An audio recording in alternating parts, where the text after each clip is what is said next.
guys, how's it going? Matt from Foul Ball Productions here. Thank you so much for joining me tonight. Hope that you're doing well. I'm doing great. Thank you so very much. This is the MFer Cocktail Lounge. That's less of a show and more of a shit show. More of a hang. Well, way to get off to a positive start. Yeah, where we just talk shit and mock each other, which is great. It's exactly how I like it. Welcome to the shit show. Welcome to the shit show. Everyone sounds low in my mix. Did I fuck up? Yep, I did it. No, there's nothing wrong with your mix. Sound thing, I pulled my headphones out. That's exactly what I did. Oh, come on. Well, yeah, this is the MFer Cocktail Lounge where, you know, it's kind of the unofficial FNT follow-up. Eric K told me he was going to put it in the Nerd Erotic Discord today. Yeah. So let's see if he does do that. That would be really wonderful. But yeah, this is a show where we hang and we talk shit and whatever the stories of the day were. We do a less efficient job that the boys, the FNT, do. You know, try to have fun. Less efficient, but more drunk. 100%. Way more drunk. Yeah. 10,000 times more drunk. And I'm, like I said, I'm Matt from Foul Ball Productions, but I'm joined with some wonderful people with me. Let's say hi to the Wake Down. Hello, sir. Why, hello. How are you? Not bad. I was looking at the link that Eric K dropped in Nerd Erotic's Discord. What a badass. What a badass he is.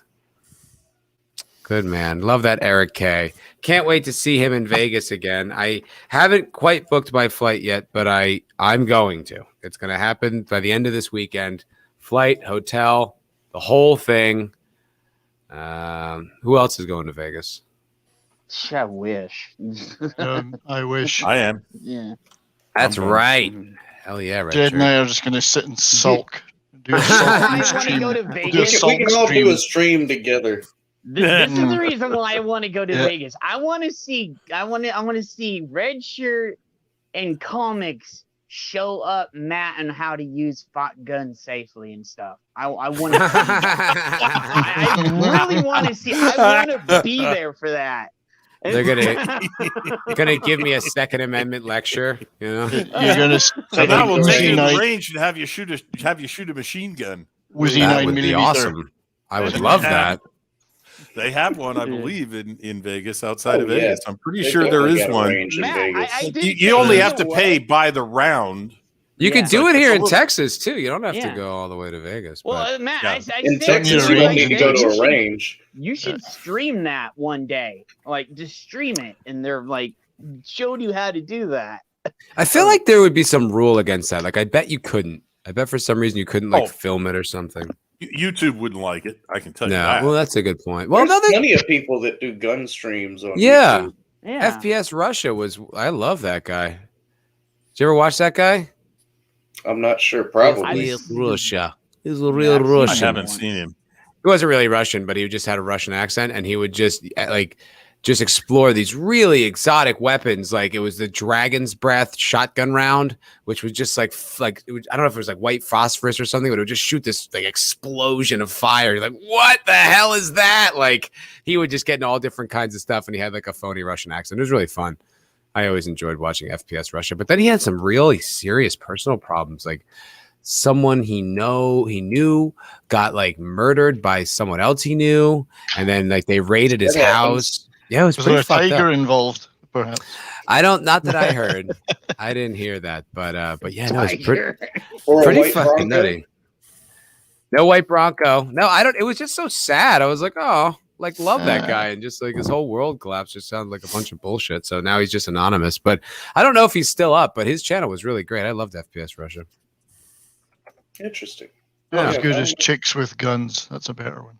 Is that a good one? Big tits Tarantino. and everything else. Ah. When they're shooting the and their tits are juggling as they shoot. That's the best gun show. Yeah, I know, right? This is my rifle. This is my gun. One is One for is for killing, the killing, other's one for is for fun. Fun. Yeah, I know, right? I don't know if I've said this on this channel, but Full Metal Jacket I think is my favorite Stanley. movie. So, yeah, it's the best Favorite family entertainment. movie. No, my favorite Stanley Kubrick film. All right. Yeah, I think you did say that Did I before. say that? Yeah. Yeah, because I don't. Weren't you the one that said you're not that keen on Kubrick? Somebody said they weren't that keen. Was it Red Shirt? I don't know. No, I just- I'm a fan of Kubrick. I really respect him, but I just don't find it like wildly entertaining. It's like it's interesting. It's like like I'm going to the museum. Like, oh, interesting point. But it's not like I don't find it just like entertaining. Yeah, look at the cinematography there. Wasn't it wonderful? Yeah, it's that kind of thing. Yeah, it's like watching paintings in an art gallery. It's exactly what it feels like. Yeah, his movies are compelling, but they're not popcorn. No, they're you're going to think about this one. It's probably going to haunt you for a day or two in some cases. Yeah, like Clockwork Orange did for me. That one really made me think. Movie. That's dark. And it's a horrifying movie, but there's a real point to it. When you find out what it is, you understand why that movie is so painful. It's very anti-authoritarian. It's anti-authoritarian, and it's very much about if a person can't make moral choices, they can't choose either good or bad. Are they still human? That's the core of that movie. And he poses the question to you as the author did in the book, which I've also read, Burgess's book. He poses the question and he gives you an example of a human being who your first instinct is to say, I don't give a good goddamn whether he's a human being. Light him up and make it impossible for him to be so goddamn evil. And then you're like, well, yeah, but wait a minute. If you that's the next day thing. Wait a minute. I've always felt it had the same moral choices as Demolition Man. It's pretty much the same movie. Well, it's a very similar. Well, I would argue that maybe The Craft is not exactly on the same level. That maybe the painstaking, meticulous genius of Stanley Kubrick doesn't match up to a very average action film from the 90s. No, we're talking about underlying concepts, though. Underlying concepts, but Demolition Man kicked more ass, I think. Yeah, but that would be like, me saying something like off the cuff is the same level as like a really articulate song that evokes all this feeling. It's like, yeah, I mean, okay, we're talking about the same thing, but it's not, perhaps off the cuff that one time you might just equal that very articulate song. Just once. I just don't know if Demolition Man and Clockwork Orange are a fair comparison, but you know what? I respect your opinion. Hi, Draco. Could have been tongue in cheek, of course. Hello. It's nice to be invited once again to the Cocktail Lounge. How is everybody this evening? I'm good. Splendid, sir. Very well, thank you. Gin and tonic in hand, bottoms up. I'm alive the last I checked. Excellent. I didn't even drink up, everyone. Or tomorrow we die, or something. That's a hell of a toast. Hell of a toast. So Draco, Clockwork Orange, Demolition Man. Do you feel they're almost the same movie? Oh. No, I wouldn't. Thank you, Draco. I wouldn't make that statement. Thank you. They operate on completely different things. Even if you want to tie similarities or subject matter to them, I don't think they fit in. You'd have to give me make some limitations, make some rules, and we'll apply them. And okay, then I see what you mean. Right now. No, I think something. The comparison that came into my mind actually was The Day the Earth Stood Still, which was the moral conundrum at the end, where they're like, "We'll leave this robot here, and this robot will guarantee world peace, 100%. Everyone will be happy, but you have no choice in the matter." Is that like a virtue thing then? Like if you don't have a choice, does that mean it's you've really achieved anything? And I just kind of feel like that was a similar thing with Clockwork Orange. It's like if you take away his ability to choose to not be evil, does that fix the problem? Is he now not evil, or is it, what is it? Are you a Clockwork Orange? Right. So is he now even? When you say it like that, it sounds more like Demolition Man. Wow. Mm-hmm. But it's like, is he even human at that point? Is the question posed? And the prison chaplain lays it out. I mean, his speech to the audience at the the final exam, the final demonstration for Alex to be released from prison. His whole peroration is that argument. Mm-hmm. He's giving you the point of the movie in his speech, in his monologue. Yeah. And what's interesting about the way the movie plays out, it's almost like watching like a mass murderer get off on a technicality. You're like, oh, you're right, but this isn't right. He should still be punished. He's very bad. I find interesting about Clockwork Orange is that everyone remembers the first half of the movie, which is the bit where there's the grape scene and the violence and all the stylish stuff with the drugs. But very few people remember the last half of the movie, which is, as Richard says, is where the message is, where the the story really is and the moral essence. Conundrums. Yeah, yes. That bit nobody ever remembers, apart from maybe the eyeballs scene where he scratched his cornea in that scene with those little things. He had serious eye damage from that. Real quick, Vigilante's here. Hi, Vig. Vigilante Wednesday here on the what number are we 24th.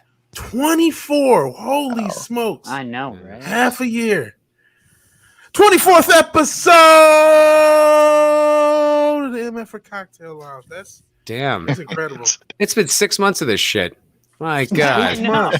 We lasted longer. You know how many shows we've lasted longer than? We lasted longer than Andy Richter rules the world. I know that much. Outlived Brie Larson's YouTube. That was quite the feat. And we all started the same week. Me, Fireball, and Bree. It's a connection. It's a connection. It's almost like the hub. We all started the same week on YouTube, and here we are. Yeah. I've had loaves of bread that lasted longer than Brie Larson's YouTube career. Matt, what month did you guys start? Because I remember June. I was the end of June of 2020. Yep, ditto. Okay, so precisely. I did my 1 year stream like 3 weeks ago. Yeah. And I technically didn't do one. I just did a 500 sub. But yeah, my 1 year. Technically, I started my channel. I looked like June 28th. I didn't want to start until right when I did stuff. I did live stream from the 30th into July 1st, and that was the first thing I ever did. Congrats on that, by the way. Congrats on getting over 500. I saw another fellow soldier in the YouTube war. Wes Moody got over 1,000.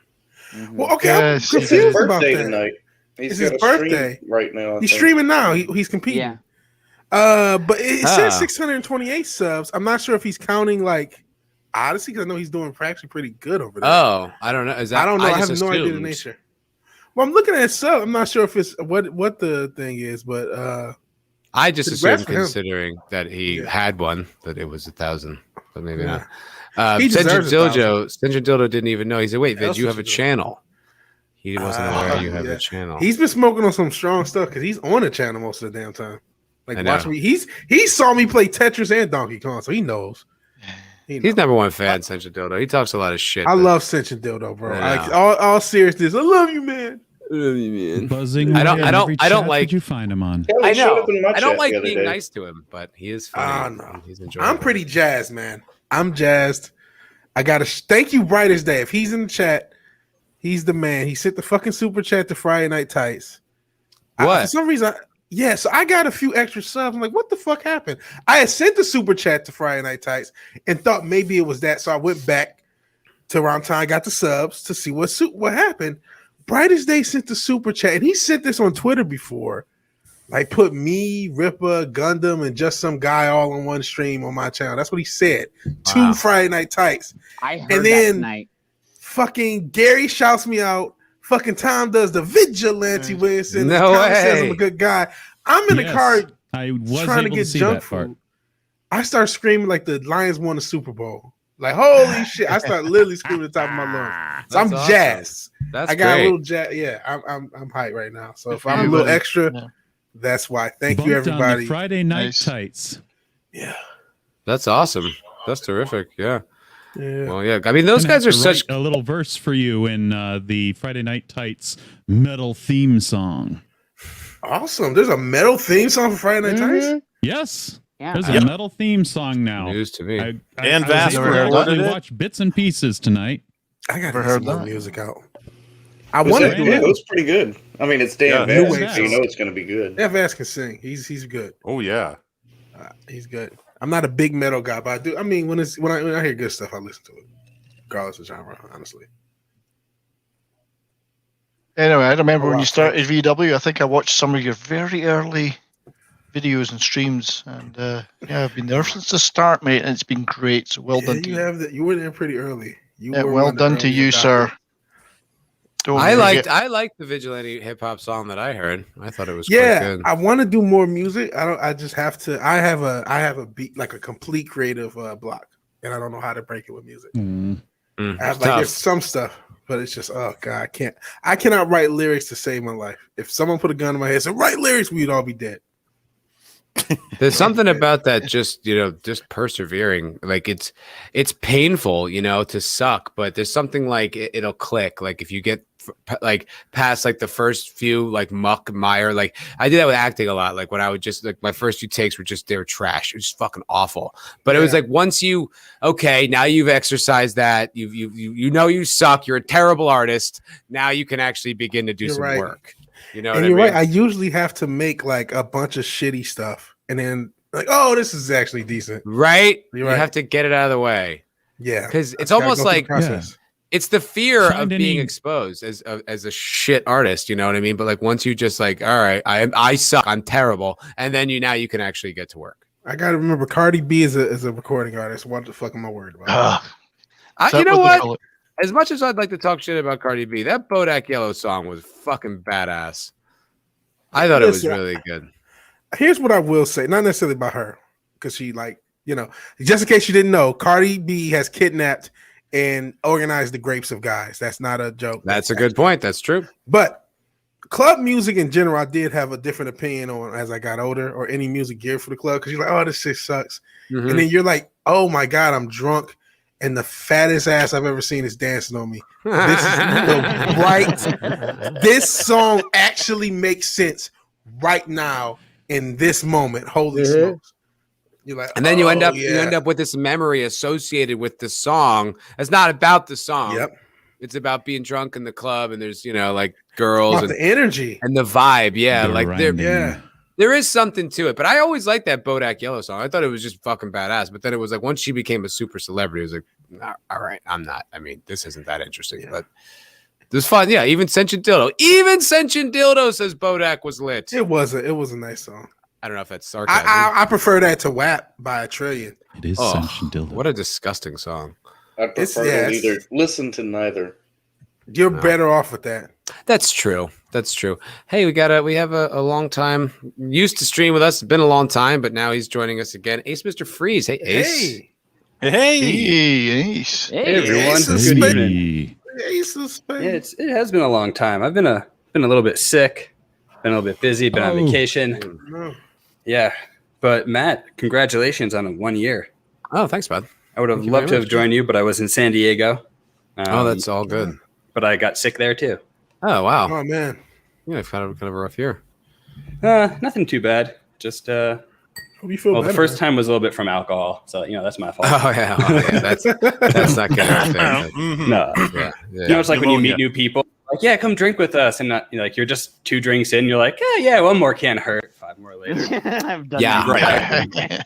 I work at a bar. That's like every night. I'm like, I'll just have my shift drink and get the hell out of here. And it's like, did I close the bar again? Oh my God. Yeah. So. I don't drink much, but it took me over. It's not just one more. It's the 10th, just one more. That's right. It's the 3rd time. You're like, just one. All right, 1 more round. And the lady who's saying just 1 more. Yeah, that's the thing. I was just about to say, it depends who you with. Because if you're right with the right people, then you or even the wrong people. Oh yeah, especially the wrong people. Yeah. Ace, last we saw you, you were telling us about starting a channel that was like kind of more focused on books and such. Has that come to fruition?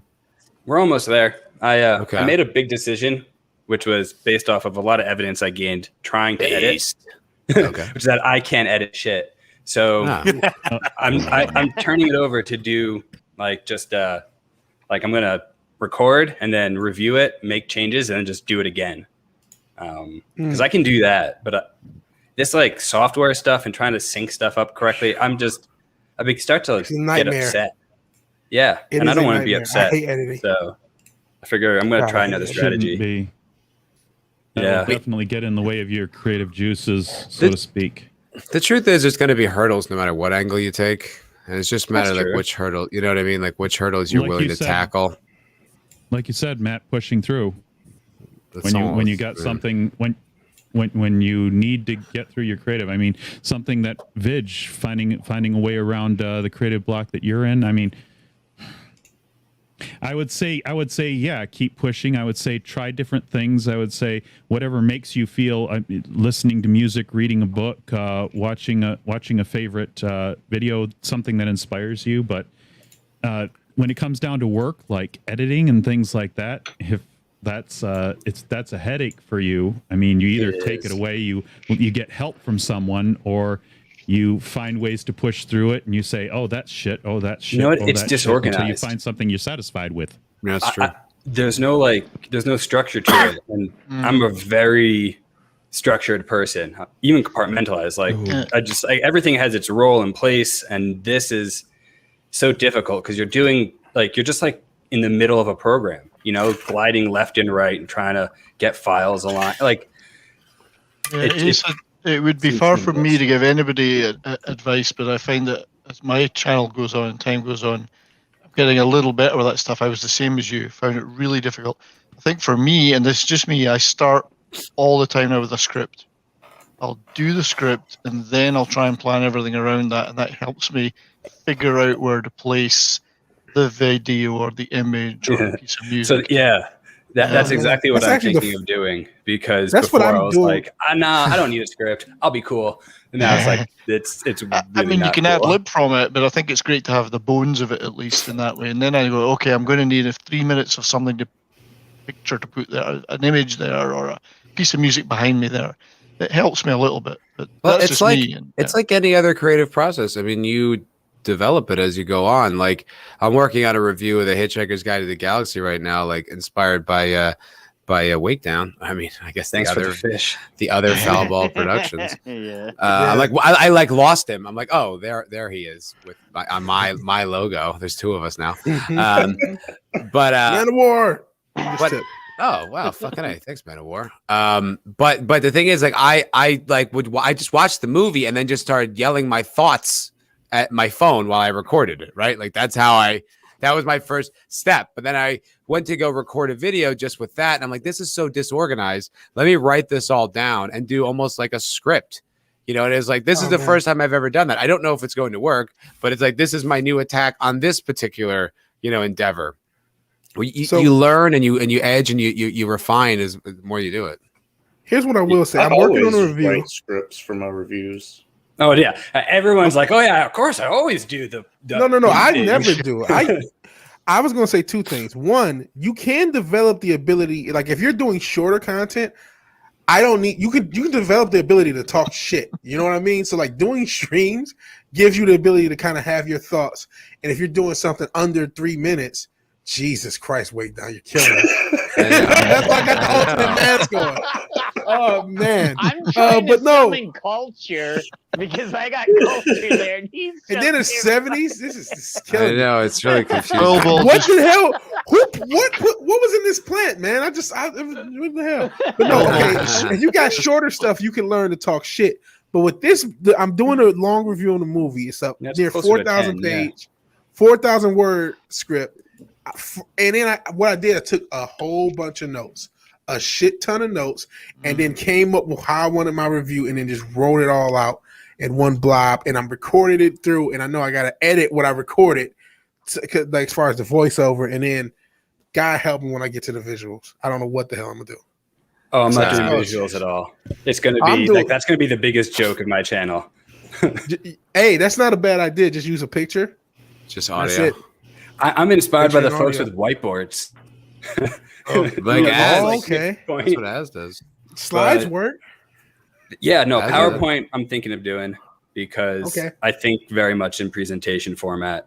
Like I can give presentations about stuff pretty easily and not need a script, but in grad school you definitely use them. So maybe I'm just used to that. That might be the way. Sentient Dildo says, for fuck's sake, are you expecting me to tolerate 2 mats? Bro, it was 3 at one point. It was 3 Mads. And now it's Mad Mardigans. Mad Mardigans and cultures. Oh my god! Rage, I promise to remain myself no matter what drugs you take. The Islington Girl says Matt's take by take movie critiques are hilarious. Yeah, I'm working out this process, Islington Girl. You just want me to review shit movies? All right, well, if that's what the people want. I mean, honestly though, doing the Army of the Dead, that was the most fun I've had, like doing anything on YouTube. That was a great video, mate. Great one. Thank you very I watched much. that entire review. Oh, thank you so I did much. too. I was fun. I had fun with that one. That really made me laugh. So yeah, maybe I'll try to do that. The only one I want to do, the Hitchhiker's Guide to the Galaxy. Like, see, I got the shirt. It's just because that property is so important to me, and I was listening to Wake Down talk about it, and there was like, there's so much I want to contribute to this conversation. So I that one probably be a little more grounded and a little less like, oh my god, Wake Down. We could do another one. Have another we could do a second Hitchhiker's stream and bring you on and just let you and Jack go at it, since y'all know about. I'm down with that, but I really do want to make a video on it. That's kind of just like, you know, that'll just live there, you know what I mean, on my channel, because it's like there's just so much to be said about that movie because it's such a great book, and the movie is entertaining but gets so much wrong. It just doesn't quite live up. It just doesn't get what it's even trying to adapt. It's like that's not the joke. Like, it just doesn't get it. Would you mind if I shared something with you? No, not at all. This is my daughter made this for me. And it's an original piece of art that she made, but it's hard to see with it. Yeah. It's inspired by the Hitchhiker's Guide to the Galaxy because I love it too. That's cool. She made this. Yeah, it's all mounted on card, and that's really nice, man. Yeah, it's like the image isn't necessarily from the Hitchhikers. She did all that herself. But that's great. Isn't that nice? Cool. Yeah, I love the Hitchhikers too, mate. So yeah. To help you out with that. Yeah, thanks, man. Yeah, maybe we can do the stream with Wake Down too and like talk about it. But it is something that like I adore that book. Ever since I read it, I was in middle school, and it's one of my favorite things ever. So it's like I really care about that property, and I just think it's kind of it just didn't get it like a proper like depiction, and I think a lot of people have the wrong impression of it because they just saw the movie. They're like, oh yeah, it's just this little thing. I'm like, it's not just a little thing, man. It's a brilliant piece of fiction, and I want to kind of set the record straight a little bit. Yeah, the movie doesn't hold a candle to the books. Not even close. Not even close. No. Well, as I think I've mentioned to you before, Rachel, I'm a big fan of the original radio series. Being old enough to have heard it live for the first time, it was broadcast on Radio 4. The radio series is awesome. And it was just, it just blew my mind. Wait, so there's a Hitchhiker's radio series? That's how it started out, yeah. Yes, that was the the first in performance. The radio show with all these great sound effects and book first. Book first, radio drama second. In performance. That's what yeah.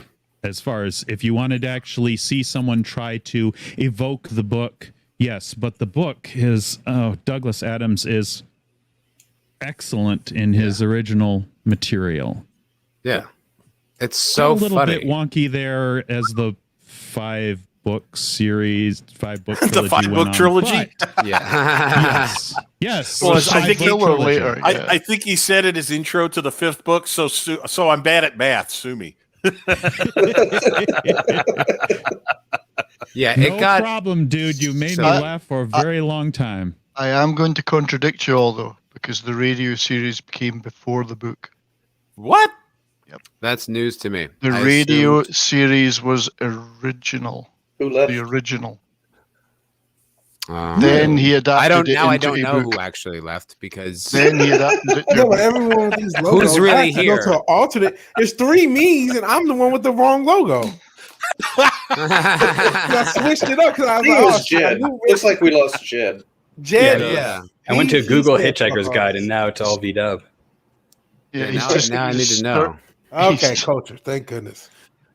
So did it work? I don't think I've ever heard that 70s fan that it was originally an adaptation. It was originally a BBC Radio 4 radio series, and he then March 8th, 1978. I thought it was a bunch because I thought it was a bunch of almost like he started out with short stories or or little vignettes or something. And well, he had been he involved in assembled script originally. writing, and he had some of those ideas around, but he didn't write the novel first. Oh, yeah. He scripted the Wikipedia radio show agrees first. with you. Yeah, according to Wikipedia, Thank you that's for correct. bringing that up. That's really fascinating. Something today. Because I'd heard nothing like it when I heard it on the radio. And in fact, the first time that Slarty Bart first said his name, I laughed for like 5 minutes, rolling on the floor with laughter. It's just That was one hilarious. moment that the movie did okay. Like that was a funny moment. Yeah, that is a Yeah. moment That was a good from moment. the movie that I liked. Yeah, that was a good Lots of moment. Belfast. Yeah, That's if you ever- amazing. I can't believe it was a radio for it. I never heard that. Yeah, and if you've Yeah, never because I heard have it, to say listen this. to it. Okay. Like you were there. Like you are the guy who was there for everything. You've seen every relevant band. You've seen everything. Like you missed a few. experienced everything, man. Didn't you Missed see a like the few. Clash? I've seen and the the Clash. Smiths. I had tickets to the Pistols, but they can't. The Edinburgh City Council cancelled the gig for fear of violence. So I missed the Sex Pistols. Missed Led Have you Zeppelin. Never saw Led Zeppelin. Oh, you didn't see Led Zeppelin. You see the Who? I've seen the Who about 7 or 8 times at least. I can't Wow. remember how many now. Is that the One of the most you've first seen gigs in a ever. band? Possibly, yeah. I- That's- I've yeah. seen some smaller bands more, maybe, but there's of the big ones. I think the Who are, and they are my. I love the Who.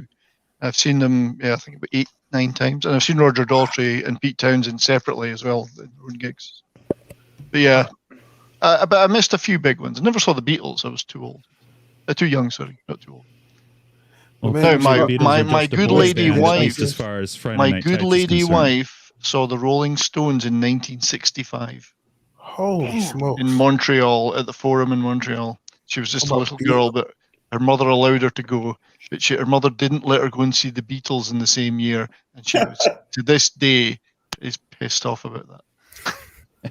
The Stones were cool, but the Beatles Yeah, weren't. those Stones guys are nice. They'll be okay. Well, in Well, at least- '65, no one knew what the hell Mick Jagger and Pete. Oh my Well, God, they were still nice boys. Keith? Keith Richards. Well, yeah, Keith the Richards. Stones were nice boys pretending to be chavs. The Beatles were chavs pretending to be nice Pretending to be boys. nice. Yeah, and that always bummed me because I always liked the Stones more. When I found out they were softer, I was like, oh. I Nice don't know what. Nice middle class grammar school boys, the Stones, you know. They're Yeah, I all guess very so. well bred. Yeah. Like when you find out the Grateful Dead doesn't do like metal rock. Like, oh, the Grateful Dead. Yeah, let's slash around. Or it's like finding out that Motley CCR Crue is went actually pretty hard. like CCR is from San Francisco. Yes, that's right. Like Yeah, that's the a weird Eagles one. are from- You're like, The Eagles huh? are from Detroit. Oh, Michigan. Well, indeed, yeah. Glenn Yeah. Glenn Fry, yeah. But yeah, That's the, cultural appropriation. CCR did do that southern swampy thing very well for a San Francisco band. They stole You know it what and they- they made money on it. The South should be outraged. Do you know what their original name was? No. CCR, the Gollywogs. Pretty good name It's change been for a Shout out Bolo. to them. while Change since that I name. heard that. That would not have worked. Yeah, whatever That manager doesn't- sat them down and was like, no, he's a Yeah, hero. Guys, not gonna let work. me tell Yeah. you, Yeah. this is not going to work. They didn't pay it. They didn't pay that guy enough. Listen, we're not going to sell out to the man, all right? We're the gollywogs. Like, No, nah, And you're we can not. shorten our Let- name. It's great. We can shorten our name. Gollywogs. I think what They probably happened, had they a just smoked bunch of enough options, weed. too. Said, we're the Grateful Dead, man. Man. But Well, like, they you know, also the had a Breakdown- different name. The Grateful Dead, they sound like a metal band, but you're very disappointed when you find out they're a 6-hour spacey jam band. Well, it's Not not that bad. disappointing if you're prepared. But Yeah. I don't like jam band shit. I think it's fucking annoying. It's just, Did it's you, just it just goes on did and you- on and on. It just did you see the Twitter girl on Bonnaroo a couple years ago? No. So like it was pretty odd, but Fish got like a 3-night lineup, and she just goes like, "Who the fuck is Fish, and why does he have like 3 nights?" That's And funny. the entire like jam band world was like, "Get a clue, lady." And then she had some fun at the show and was like, "Okay, I think I get it now." Like, She went to a show. she went to Bonnaroo. I gotta respect that. I mean, the fact is, she said something dumb, and then she went and had a good time. That I kind of admire that. I mean, it's everyone can make a very mistake. easy to have a good time, but it is. Yeah, if you're high. But also, no, I mean, it's hard not to be. The whole crowd, like, Well, you have to think she probably Especially went there with the intention of hating it, and she still had a good time. I think there's always different types of opinions, different shades, and Man of War 665. He just has a slightly different take. He says the dead make me physically ill. That might just be the mushroom, dude. That just might be the LSD somebody squirted you with out of a water pistol. I love the vitriol behind that comment. So it's just like such a metalhead who's like, fuck the dead, man. They're not music. I love that. Dead just make me. It's never been my. ill. They've never been my cup of tea. My mom was a deadhead. She followed him around after high school. Nerd. Did you have a deadhead sticker on her Cadillac though? I'm sure she had some. I'm sure she had some douchey, like it was cool in 1979 thing. You know what I mean? And now you look back like, eesh. Like my dad. Oh, this is such an embarrassing story. But like, Dildo said. No, what did he say?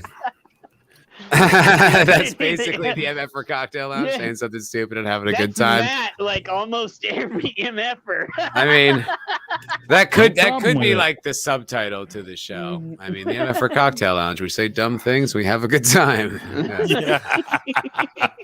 It could be No worries, carry on. No worries, carry on. Yeah, Who the that's hell what we is do. that on that one? The new fish. What? What are you talking about? Me? Bitches, This is Nick that's Young. bitches. Yeah, that's a Okay. Nick meme. Young. It's a meme. Okay. Yeah, I was confused like, me. Yeah, I didn't know his name, but I definitely didn't knew know. who that was. Swaggy I P. didn't Nick know who that Young. was either. I was like, Jesus, wait, fish still where's play. Swaggy P. Oh yeah, is Fish his is nickname. back. They're back big time. Swaggy P. Swaggy. Oh, P. okay. That's just the fat going over my mouth because I'm obese. And Swaggy P. I don't like that name, but okay. Is he? He's a Swaggy rapper, P. I imagine. No, he's a basketball player. He's not even a rapper. He's just a basketball player. I think he was fucking one of the Kardashians or something like a Swaggy trillion P. years ago. He's not good, but he's a meme. He's good enough to be in the NBA.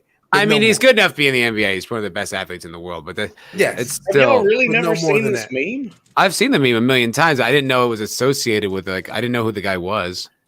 Yeah, I don't even know the context. I just know who he is because I still, basketball. Or whatever. I mean, it's a great meme.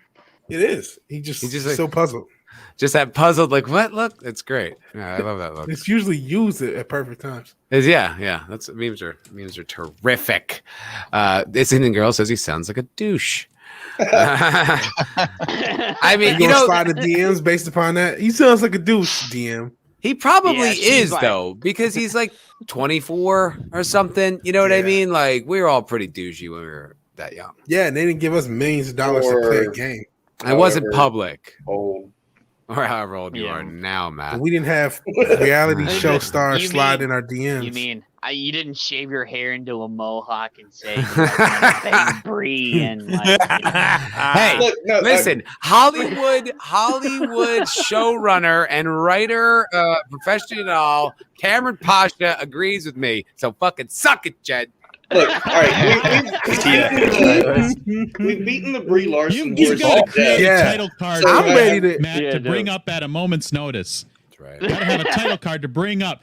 Cameron Pasha agrees with me. Brie Larson Matt is hot. Foulball Bam!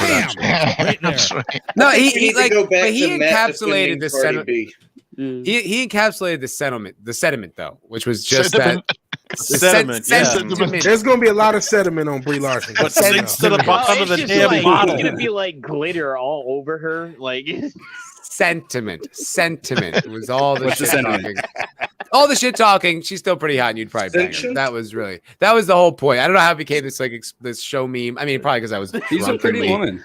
angry. She's Yeah, not like no, exactly. porn star hot or anything, but she's a pretty woman. But you would like the average person would smash. That's That's the- I don't You care. almost I don't got care what ace. he's produced. There's no accounting for taste. well, Like I said, I still want to go back to. I need more clips of Matt saying good things about Cardi B. I don't have that much to say about her. I find her pretty There's repugnant. I just like Yeah. that one song. I just like that Bodak Yellow song. I don't even know if I'd like it now, but I liked it when it was popular. It was a badass song. It was like cool. It was like a cool, fun, like. Yeah, I mean, you don't have to like an artist there's always one or two songs you might like in an artist, even if you don't like them. Yeah, yeah. yeah. That's Plenty of perfectly people. fine. Right? Nothing wrong with that. Encapsulate the sediment. Sediment. Sedimentary, my dear Watson. Sedimentary. Sedimentary. Yes. Swaggy PX Bree. I'm never gonna think of the word sediment the same now. Couldn't It's get a that one sedimental out. journey. You've been on a sedimental journey. Sentiment. No, sentimental would be fine, but sediment would be bad. Sedimental journey, the avenue. Bree would not have all the work she did if there wasn't sediments being splooshed on her, so to speak. We gotta we do. I'm with you, Vigilante. I think we need to retire this. Man, you don't know. I'm trying to get the damn Enough. picture. Move on. Avatar's taking forever. It's a cliche now. So Yes. Matt, what would be your next one that you would want to bang that we can all rip on then? Oh, I don't that's know. why I 'Cause needed you to it say wasn't nice a things big. about Cardi B. It wasn't supposed to be this big of a deal. It was just supposed to be like, shut up. You know, It was you'd fuck her. spontaneous. We've been talking about this. And he was so completely drunk at the Here's time. where I'm at. Well, we talked I'm about like, it before that. Say Bree again. Say Bree one more motherfucking time. That's where I'm at with Bree. Immortalized. Say Bree It again. was Say it one more immortalized on mother. the. I'm just like, say it. Yeah, he can't handle it. Hey, can anybody name all the types of cheese? I'm like, But just, I get All it. the types? Vig is just after a enough. month and a half, I'm like, oh, I get it. I know. Brie Larson, I'd fuck Get her. a We're over it. life. We're over it. Like the relationship would not have lasted this long. I would have. No. We would have already been done. No, I'm at the point. I'm at the point where what John Cleese was in the Python sketch. Do you in fact have any cheese here at all? At all. Well, no, not as such. Not as such. Wait, whoa, Dildo said it was that ladyboy actor you like. What one? What ladyboy? Is Is that just in your mind, Jed? No, look at Dildo said it. Look. He's not exactly like a reliable source. No, it was the one that was on The YouTuber of record. I don't know if I'd go that far. It's the Wikipedia of YouTube. Yeah. It was on that show on Netflix. Actually, that's probably more true than you know. Man of War does say though that drunken Matt rage simping will never die. Oh, and I didn't get to his. I missed his super chat. We passed it by, and I never got back to it. That was 19 minutes ago. Ellen Page. Oh That's God. Oh, Ellen Page. Oh, I have never Elliot liked now. her. Hell on Oh, wheels. God. I never liked her. I even back from when she was in Juno, I was like, oh, this girl's so overrated. Not a fan. Anyway, she. What do you mean she? This person. How dare you? I know. It was a she back then. Man of War 665. The beast. Thank you very much. Sent me a $6.65 super chat. He's also my first super chatter ever. So he's indelible into the history. Possibly your last. Maybe. We don't know. Who knows After how long 19 minutes of waiting, possibly your last. Well, I try not to let it go this long, but I'm getting to it now. And it says, speaking of drinks, hold this for me. Cyberpunk. ... I don't actually know what you're getting at there, my friend. What do you mean, speaking of drinks? What is that? Does anyone get that? Don't know. Hold my drinks. It says, hold my beer. Speaking of drinks, hold this for me. Cyberpunk. Oh, is he trying to get us to? Oh boy. Oh no, Vigilante. I'm trying to go on fucking camera because there's so many damn avatars. How the fuck can you not be confused? I have to come on camera. Thank you. And that didn't work. Someone's a professional. Thank you, Vigilante. It's like Thank you guys are an inspiration. Camera fucking falls as I adjusted right on air. And we just see like all the wires under your desk. I'm just hoping you see the weed or the hookers. We don't want to know what's going on under that desk. No, you don't. No one does. No, we don't. What's going on? What did you just? What did you just send, Wake Down? What is this? It's like a 30-second thing. Is it gonna get us yeeted from YouTube? I've played both of the things it's made from on my channel with no problem. Wait, is it the cigarette thing, Wake? No.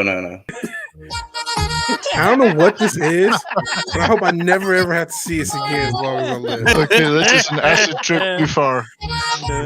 It's I hope I never, ever for the rest of my life ever see this again. Godzilla's doing his Godzilla impression.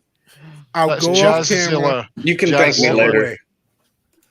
Well, That was remarkable. It was. The worst thing. That's a word. It's not the worst thing I ever seen. It's in the top 50, no doubt. I'm emotionally moved. I don't There's know. a relevancy issue, though. I think. You know I'm so sorry. I'm just so caught up in my emotion. Too. Additionally, because I got a few super chats that just rolled in, so I need to address them as well. Hail Culture Casino for $5. I do hope to see you in Vegas, Mr. Casino. I don't know if that's the case, but it would be wonderful to meet you and your flowing locks in person. But he says, hello, Matt. You seem to be cloning people on your stream. I can't control it. It's not me. I don't know what's going on with this panel. It's out of control. It's off the rail.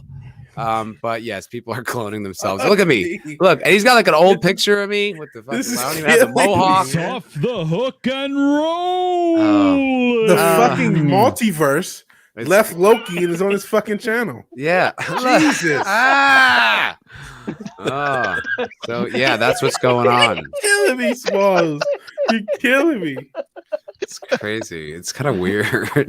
Matt's like, Cole Harlow, aka Robert. Yes, we're all Who's this lost. doppelganger next to me? We're I lost. know. It's the multiverse of Lost in the sauce. Mattness. Sentient Dildos has Wake Down as a fucking stalker, so that's nice. Mm-hmm. Yep. I told Which him I in don't the chat, necessarily- he has no idea. He was like, "Do you have photos of Matt?" I was like, "I have more than photos of Matt." Urban, man. I have we talked detailed about an acid files. trip too far.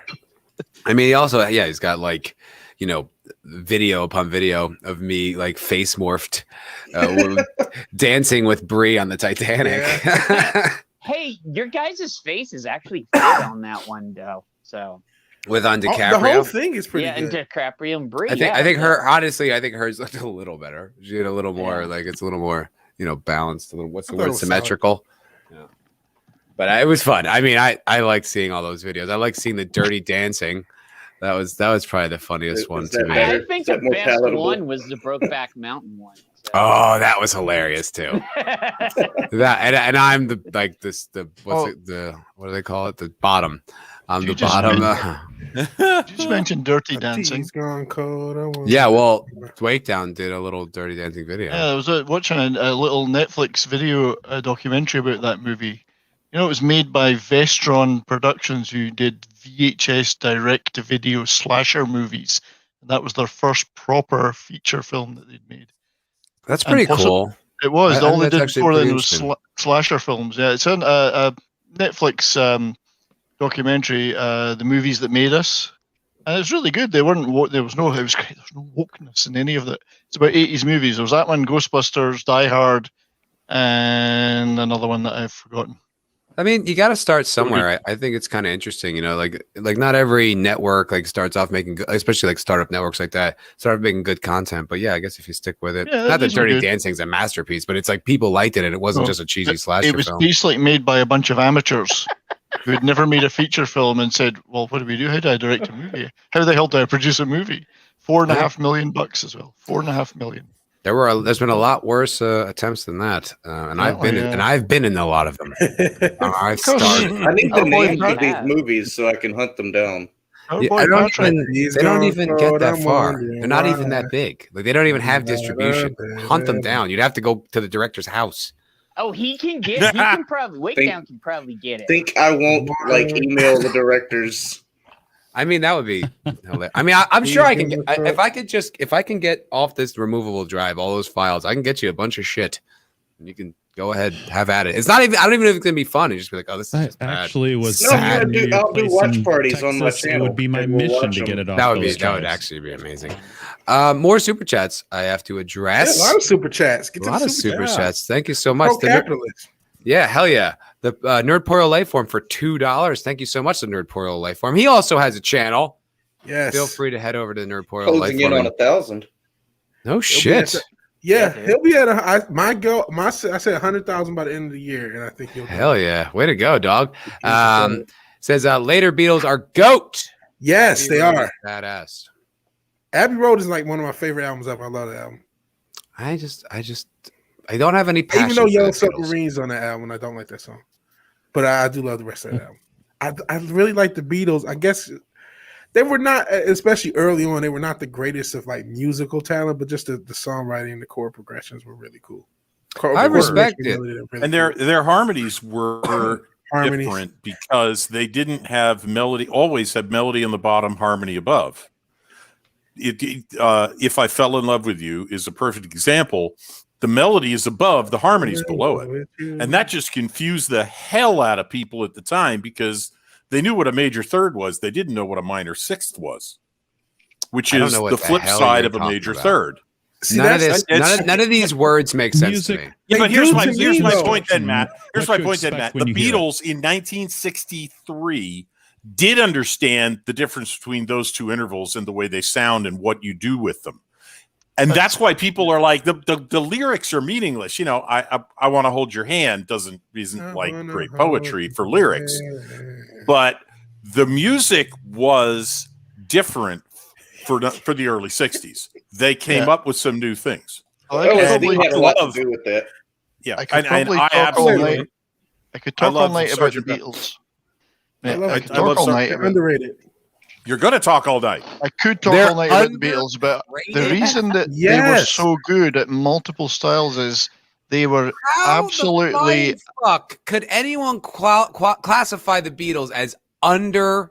By current, because sometimes people look at old stuff and just say, that's old, it's terrible. I'm not saying over the lifetime of their careers they were underrated. They're like universally considered the greatest band of all time. How is that underrated? So many people have thrown shade. I don't think that's the greatest band of all time might be. I don't think that's true anymore.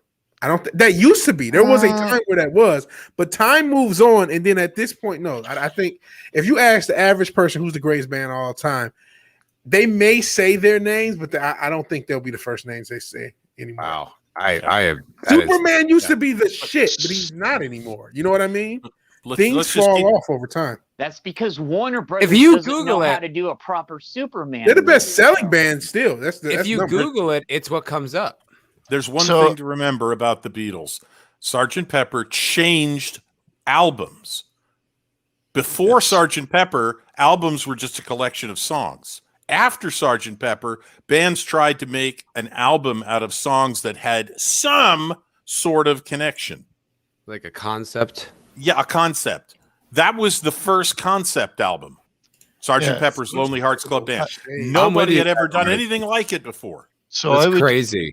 I could only recommend Billy Russell.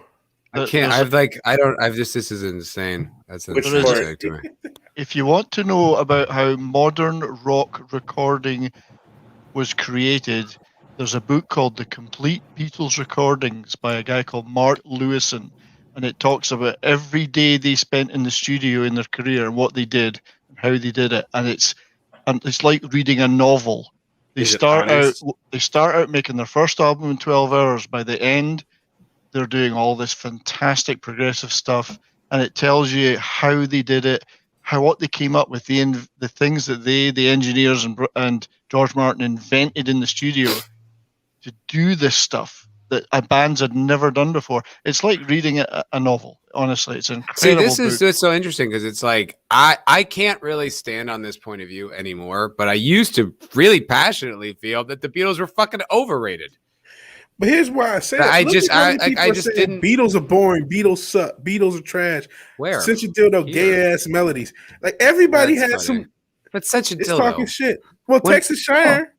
I can perfectly understand people that don't like the internet talking shit. Wow, right? And I'm not suggesting people should like them. I'm suggesting that historically, the effect and the influence and the impact they had on every aspect of rock music was incredible. They invented the stadium. Totally. Their impact. They invented modern rock recording. Yeah. So you don't have to like their music, but I would give them respect for that at least. Yeah, no, I do respect them. I don't. It's not that I disrespect the Beatles.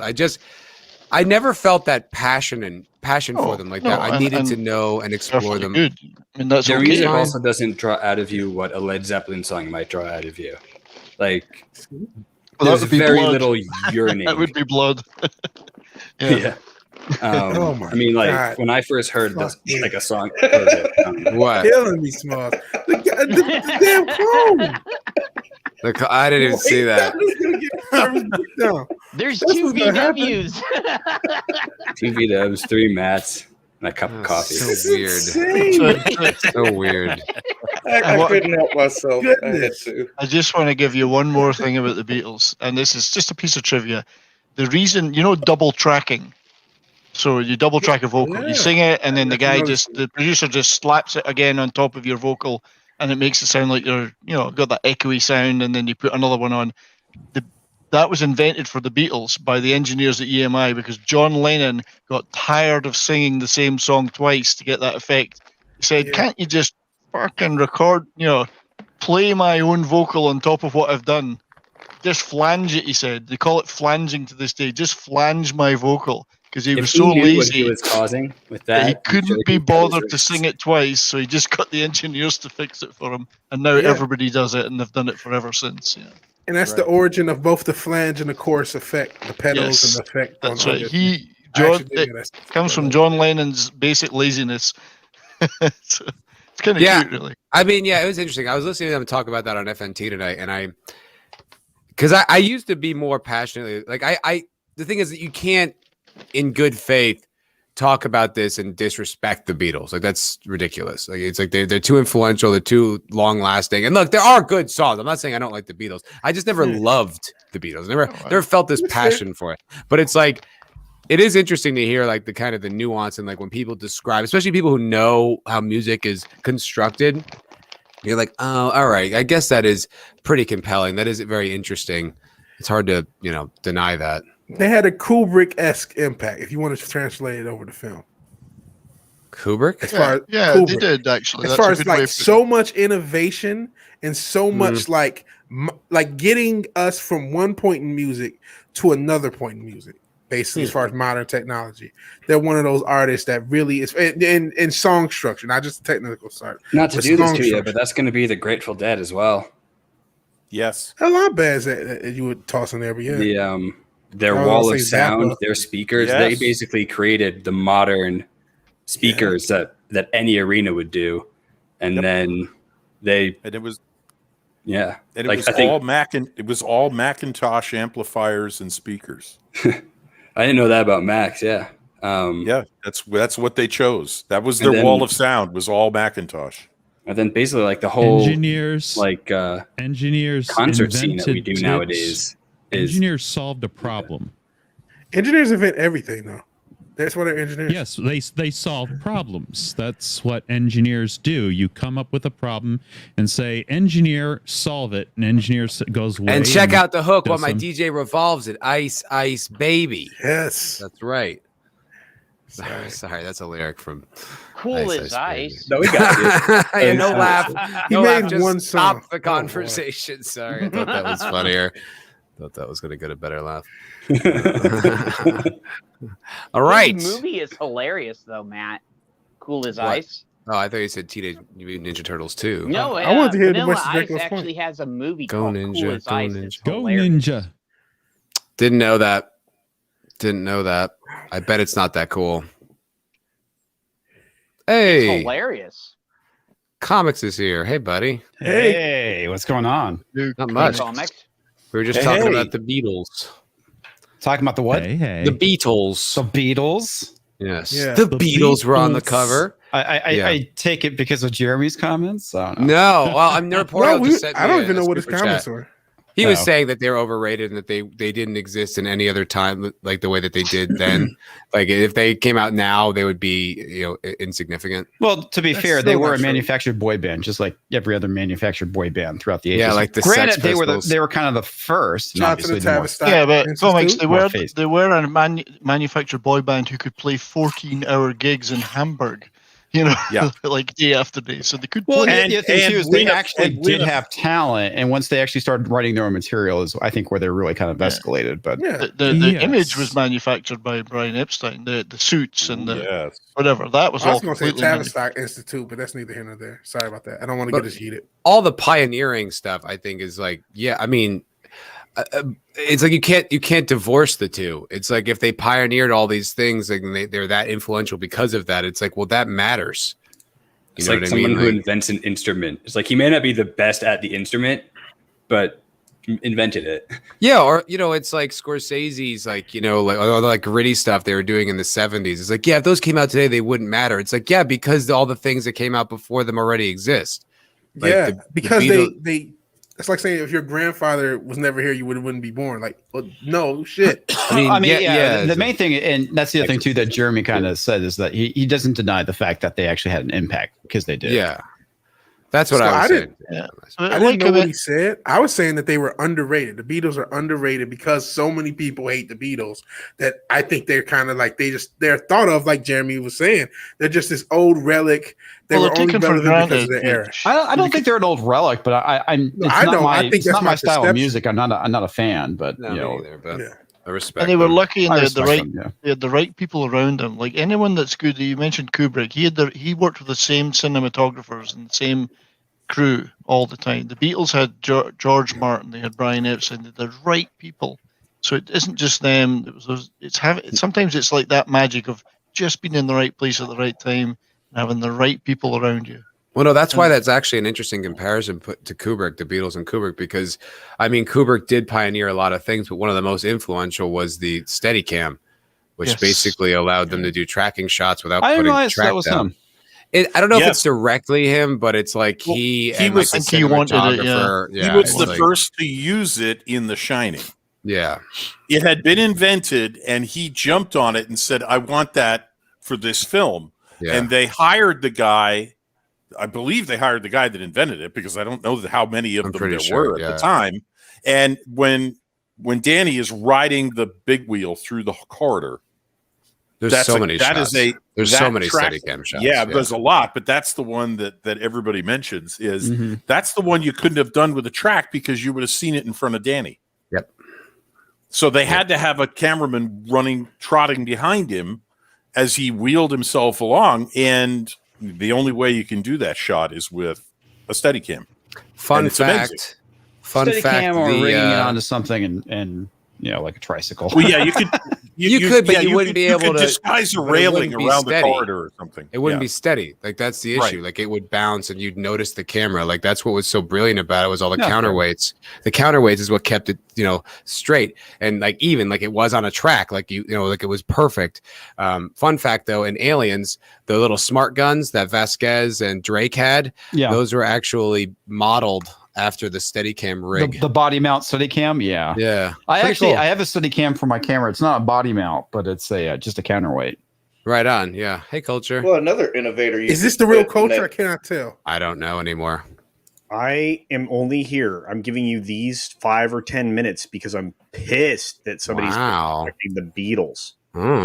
You don't disrespect. Here we go. Here we go. I'm not disrespecting the Beatles. I'm just not a fan of them. That's me. I have. Oh, you don't have to be a fan, but I respect what they've done and their impact on music. Well, yeah, and it's beyond that. I mean, that 70s rock fan pointed out quite accurately that there are so many ways that music is presented now because of the Beatles, right? And because of their efforts, you started to end up with things called rock albums, right? That actually would go about telling stories in a way, so you'd end up with Ziggy Stardust or something. Operas and all of that. That is because of them. The technology that you guys were talking about, flange, chorus, all of that, 100% the Beatles. Core progressions. And absolutely. And also they were the ones that said, you know what, we're going to bring a fucking orchestra in here to back our rock music. And you had them, and then you had Zeppelin, you had the Who, you had a lot of other bands that were trying to be the same.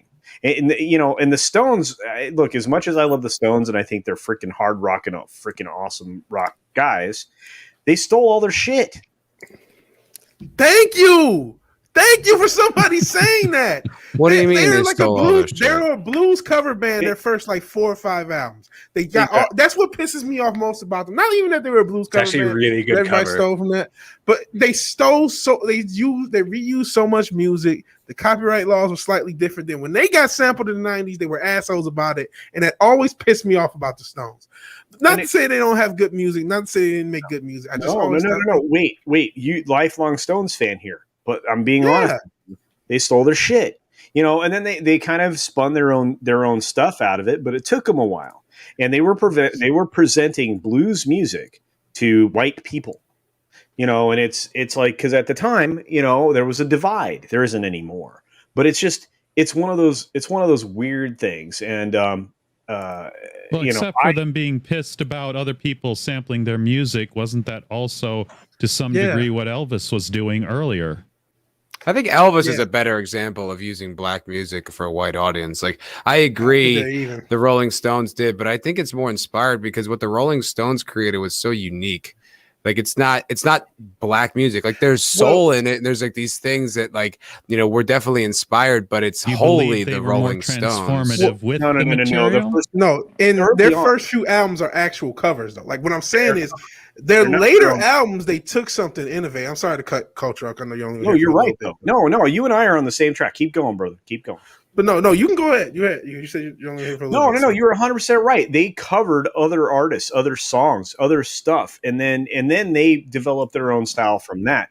Elvis grew up around all of that and created his own thing. So don't even disrespect the king. I'm not disrespecting Elvis. Took a lot of work. Isn't there a guy to disrespect? But isn't there a guy like around similes. him? Yeah, like there wasn't there like someone very important, impactful, and who's like, if I could get a white guy to sing like this black guy, then... It was Sam Phillips, Sun Records owner. Right. So it's like a really so it's not even like a stretch. I'm not even interpreting it. He was looking for that guy. History. Yeah. He was looking for that guy. They may have been looking for that guy, but they found it in Elvis. And once they found him. Midnight's Edge. Sorry, Tom brings up a great point. Led Zeppelin.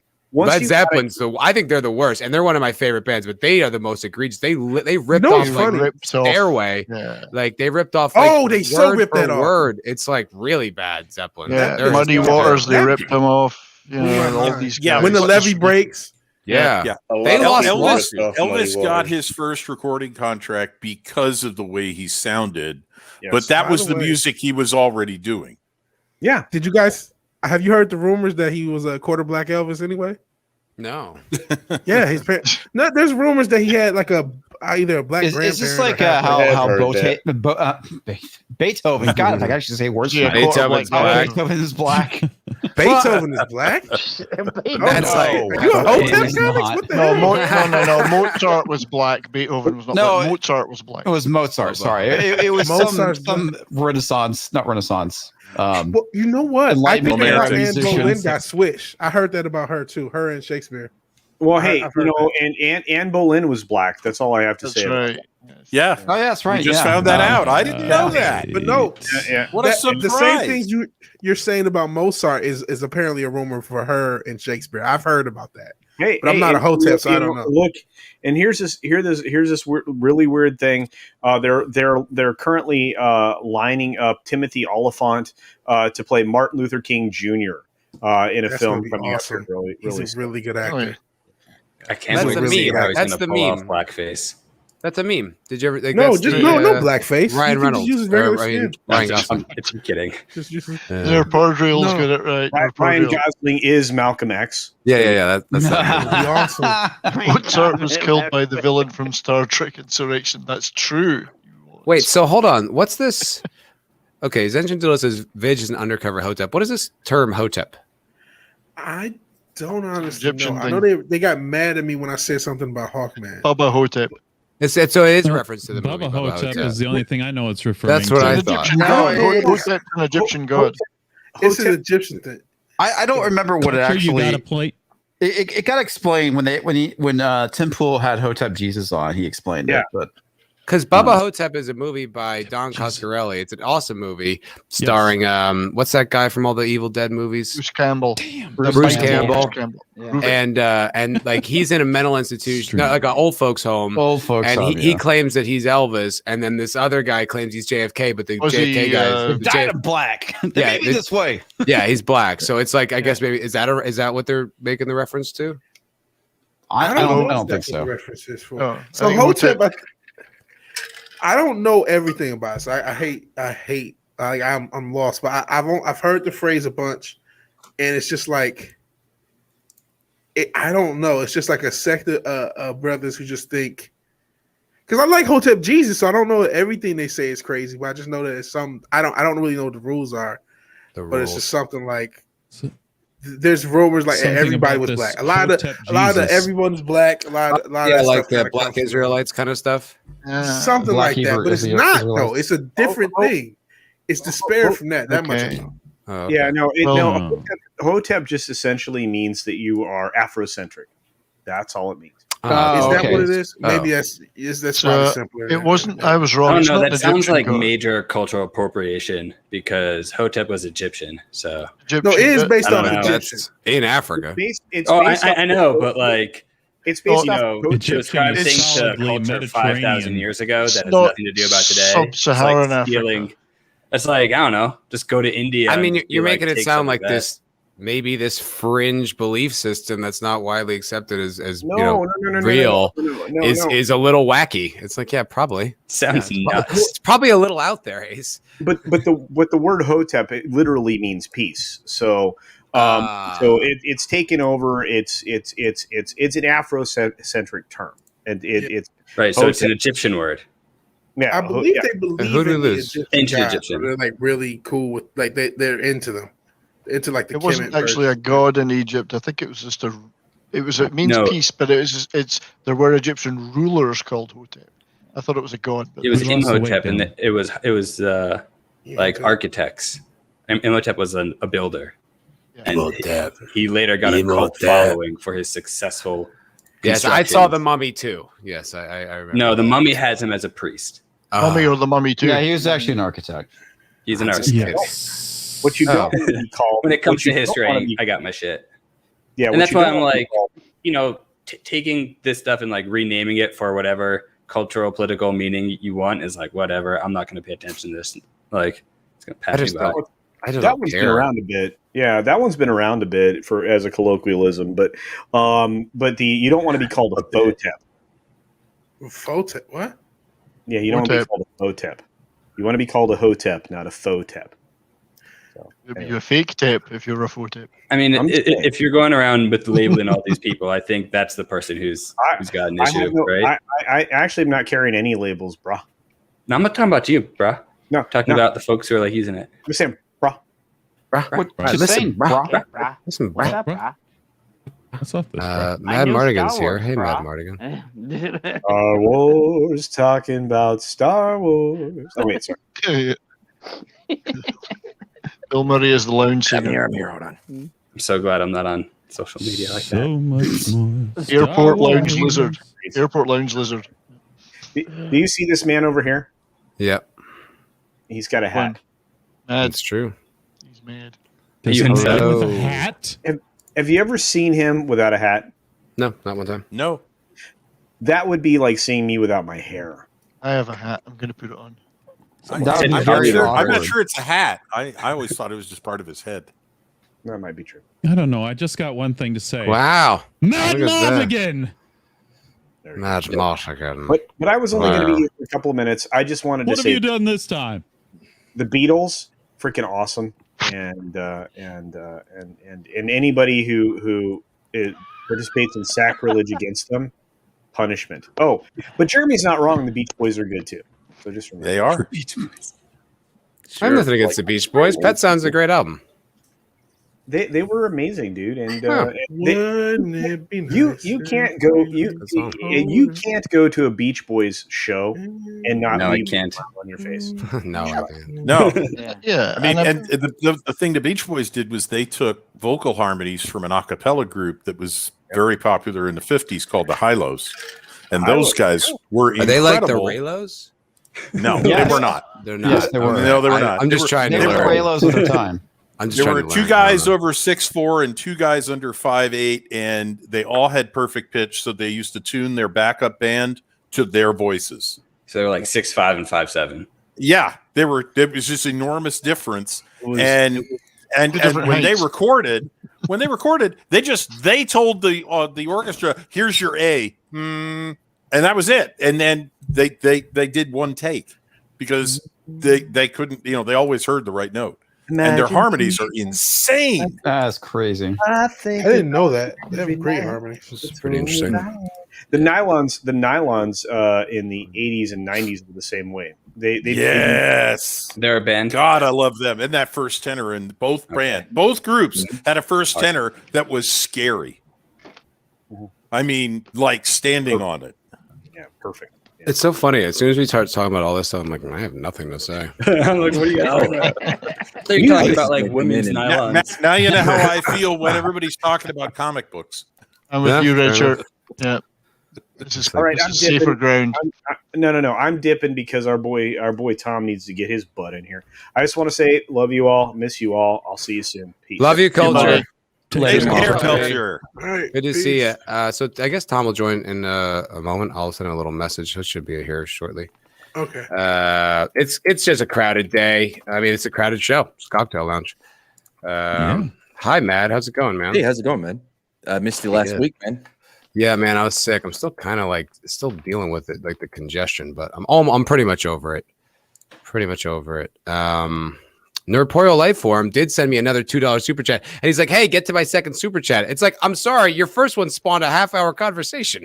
What's up, Nerdporio Lifeform? Yeah, nicely done. Yeah, I had to talk about it. But he says, "Can't wait to meet you guys in Vegas. Who's going?" I am. Got my ticket. Bought my plane ticket yesterday. Yeah, I bought it yesterday. Wait, your plane? I thought we were riding up there together. We're neighbors. I was going to drive, but plans changed. It's a long drive. I thought about that too. Split it. He offered me the ride. Actually, no. I thought it was Matt that was going to go with me. It wasn't me. But I guess that's what I was like. Wait a second. Are you even in the same city or same state? He's in Texas. Dude, I live over by UTSA. Like oh shit, that's right. Yeah, we actually live in the same city. Oh yeah, we actually live on the same side of town. Yes, that's funny. Nerdporio, I'm going. Don't let that stop you though. Anyone else? Draco? Don't worry, I'm not I going. won't be there. Why aren't you going? I can't make it. What? Oh, I'm not going. Can't make it. Sorry, who was talking? I'm trapped in Canada. I can't make it. Yeah, you're not allowed to leave. He's in a lockdown. Yeah.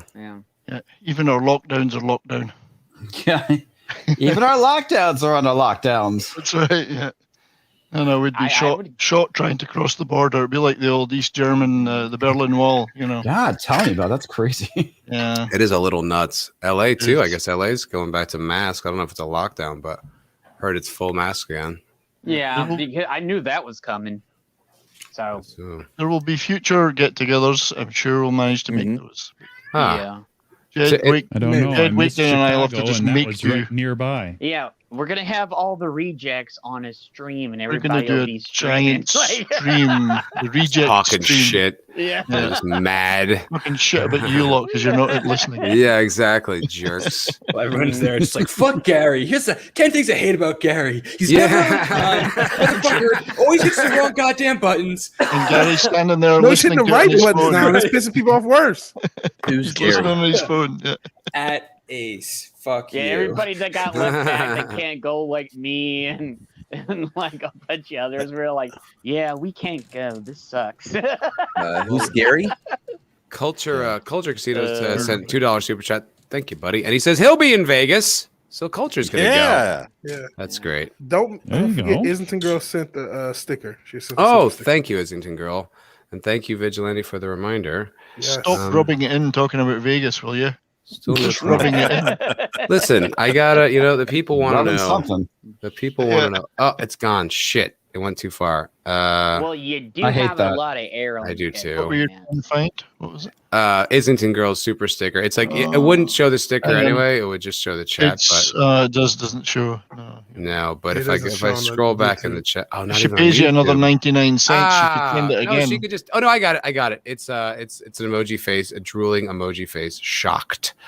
Nice. I wonder, and it follows Godzillionaire's comment, "Brie back mountain." So I think that might have been we were talking about the Wake Downs face swaps of me and the actors from Brokeback Vigilante Mountain. Williamson's favorite There's movie. 7 of me in a damn panel sometimes. So Yeah. No, for Brokeback Mountain, it was me and Brie, which was actually really funny.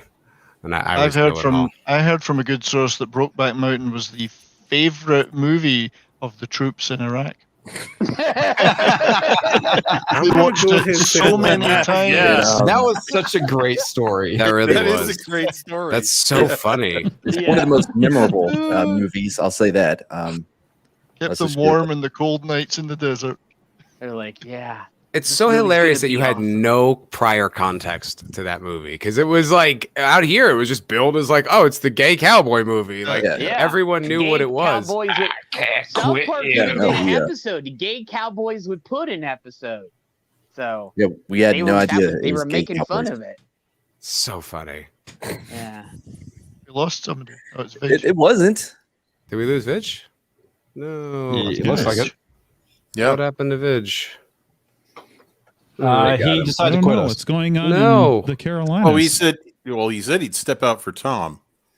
Okay. Well, the weight down's but back. he didn't need to.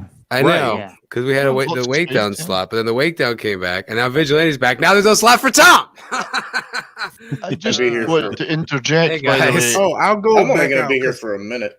All right, you pop in. the reason I Weight left down. is because everything is roboting and it's still roboting, so I gotta leave it anyway. Oh, Okay. hell. I had that problem like 2 weeks ago, and I had to go and leave a couple times.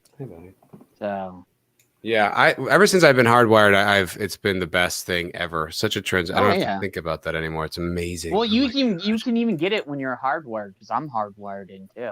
So. Yeah. Well, it Plugged hasn't into been the my Matrix, issue. are you? You're Yeah. plugged into the Matrix. Yeah. You know what? We haven't really talked about any of the topics that are like in the description of this. So I'm a little okay. So I'm curious about this Loki show. Now I was listening, obviously. to It's garbage. Yeah, and that was Garbage. the FNT take that I heard. But the one thing I am hearing, and I believe you guys, I'm sure that you're right, but I'm hearing normie chatter that they like it. So what's going on? Yep. They're dumb. Yeah, but Yeah. but we okay, need all to right, respect here's their the thing. point of view This is because what I they can- move. the What I can needle. tell you is that there's a lot of good acting in it because of Tom Hiddleston and what's his name? I mean, Owen Wilson. Yeah. Richard Yeah. E. Grant. Richard E. Grant is. I mean, there's yeah. a lot of things in there that you have like good moments, but overall the story itself is garbage. Okay, Okay. and that's like great acting and actors and chemistry when it actually exists is obviously normie nip. And so people are like, Normie oh, nip. this is fantastic. It's like, no, it's really not. They introduced not Kang at the end, which I'll call from now on Clang. Yeah. The issue is that what it is, it's nothing more than a 90-minute movie that's been stretched out into 6 hours. So if you go off of that kind of idea of how a movie should be, all your characters should be introduced within the first 30 to 30 minutes. The issue is that you're getting the Loki like right after Avengers, and then they sit him down, have him watch a TV show of his life, and he's like, oh, now he's back at where he was at Endgame, kind of. And there's absolutely zero character development for Loki. No hero's journey, no self-discovery. It really is there to facilitate something, which is fine to a degree. It's just the thing is, I'm sure you're right. Like I have no doubt your point of view is correct. Like I don't doubt. I can't imagine that you, Gary, and like everyone on FNT's just got a completely ridiculous opinion that I wouldn't agree with. Like it's almost impossible.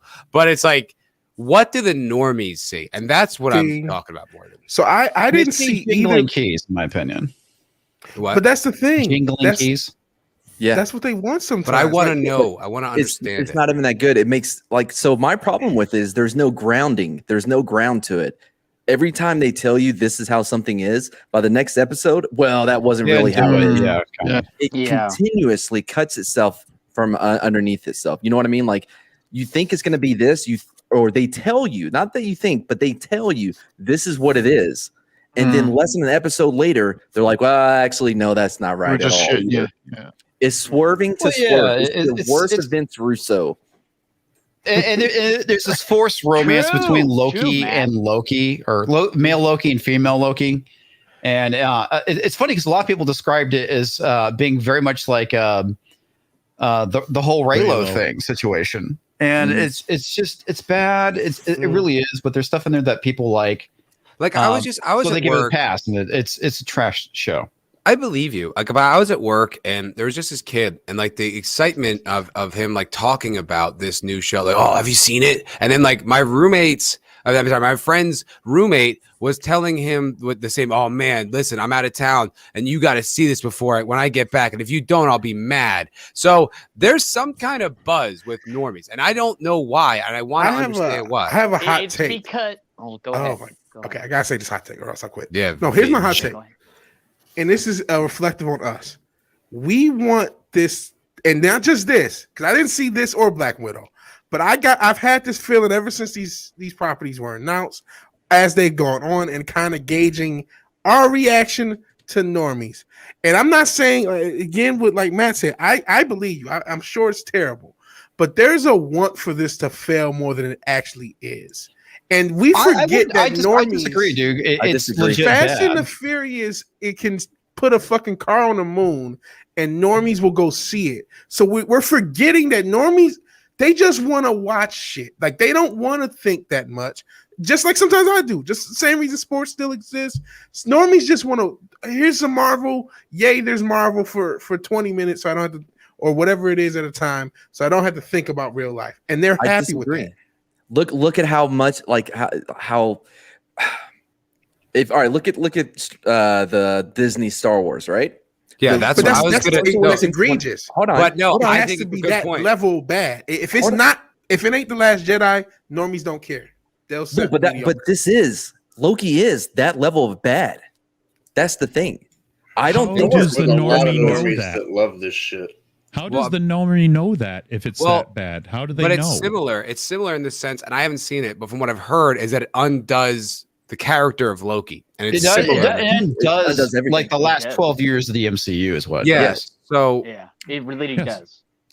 So I guess it is. If it is like on par with like The Last Jedi, the thing also though, guys, like I love to brag that I went to The Force Awakens because it was like, this fucking sucks, and I knew it from the beginning.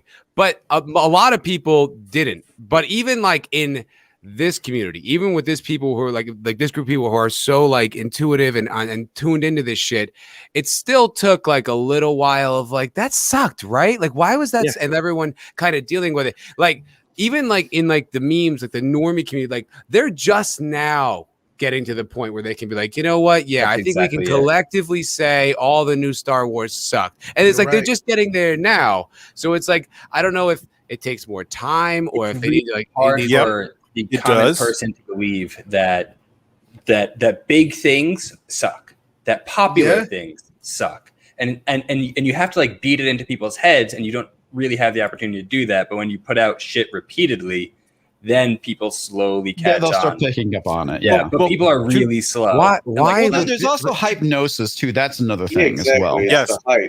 And 2 points like, about I'll be honest with you. When I saw The Force Awakens, I liked it. You know, I didn't think it was like the worst thing. I mean, it's not great. Was it for me? Two things to remember about normies when you're asking why do normies like this. Really simply, one, they don't know about 12 years of the MCU. That's not in their wheelhouse. That is a nerd thing. That the MCU has been a thing with a series of movies set in the same universe for 12 years. That's not, if you know that, you're not a normie. I disagree. I'm pretty sure they can keep track of like, oh, this is another Marvel movie. Like, well, none but it's another. Well, put it this way: they may know it's we're not taking into consideration. Marvel. It's another Marvel movie, but I've never known before getting into these discussions on YouTube that all of those Marvel movies were all connected. That I never knew. Weird. Because I never read comic books, and I never knew a shit about any of these characters. So I just saw a movie.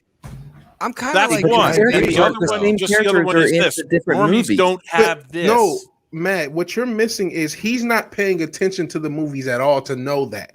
It's something that's not in his will. Like, what do you know about, like, I can't think. Hold on. Something. You're watching a movie. What do you know about cricket? Characters from another movie. No, you just said it. Watching a movie. What if I didn't see the movie? Or I just saw like 2 of the 10, 2 of the 20. And I'm like, oh, Doctor Strange and Ant-Man are in the same thing. I only saw those 2 movies and one of the Avengers. I barely care. Super successful and popular. People saw more than just one of those movies. So are the Fast and the Furious. I haven't seen one since Tokyo Drift. I haven't seen any of the Fast and those 2 things. It's not going to stop there from making. No, but I think yes, they are. They're huge franchises. No, but they're not. No, listen. People who are watching the MCU movies, they're going to be able to acknowledge that. Oh, wait, those are watching them. The other movie. I do think Red Shirt's point matters though, like about like him not knowing. It's like I remember watching Iron Man and like these other movies, and like the idea that the Avengers was coming down the road wasn't something that I cared about. Like I didn't even think about it. And I remember hearing it in like there's this nerd rapper MC Chris, and I love MC Chris. Me too, like so much. But there was a skit where they were talking about that, and he's just like, and it just opens up a Pandora's box of what could be in the Marvel universe as a cinematic form, like talking about that. And I remember just thinking like, oh, that's just like comic book nerd shit. Like I wouldn't even care. Like it was funny in the skit, but it's not something that I, as someone who wasn't invested in this, gave a shit about. So it's like, no, Richard's right. Like, it's like people, they're way more passive about a lot of this stuff than I think you realize. That's the so like just a counterpoint, just like to be the counterpoint to that. When the Marvel stuff first happened, I was like, why the hell is it all in different companies? We're never going to see all these characters together. I was like sort of upset that X-Men wasn't involved, like, because I did know that they were all part of the same universe, and it was a completely different experience for me. But normies are not that. Normies are they see Groot, baby Groot, and baby Yoda, and that is the whole series. Oh my God, it's so cute. Yeah, it is so fucking cute. Okay, there's a reason why they introduced baby Groot. I'm sorry, not baby Groot. There's a reason why they introduced baby Yoda in The Mandalorian, right? Because it's it's fucking normie nip, man. They're like, oh my God, baby Yoda is so cute. Let me go buy the plushie. Well, I don't suck everybody in. So what's the baby Yoda? What's the baby Yoda angle on Loki that people are attaching themselves to? Because it's like everything I've heard. I have no idea. People are watching it, so people like it. They saw those Marvel movies. Yeah, Hiddleston. And that's what all of these movies. Yeah, but they don't know it's connected. Normies don't know they're connected. They don't know that characters from the other movies. There's levels to it. Has to be something, Matt. There's levels. There's difference between normies and fans. There are genuine fans of the MCU, and there are normies that are passively watching from time to time. Well, we are talking about fans of the MCU as well. What you're as well. Good point. When we're saying normies, I don't think we're talking about the like passive normies as far as fans of these properties. No. Yeah. So the other point I want to make, but the other point I just want to throw in here before this conversation goes elsewhere is the second thing about normies is they don't know any of us.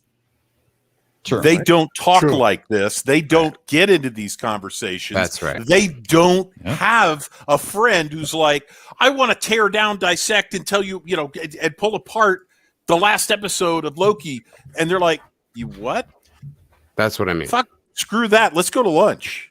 What? Normies would forget what Loki was about. Have y'all never had friends before? Like, I've said it plenty of bars before I was ever even thinking about coming on YouTube and would have but we were exactly like this. My point is we were nerds before that. It wasn't like this isn't a new thing. It's just now we're all doing it on the internet. But I mean, I used to sit at the lunch table in middle school and debate the differences between the original Star Wars and then the re-release. I mean, I've always been doing this. It's just I didn't do it on the internet.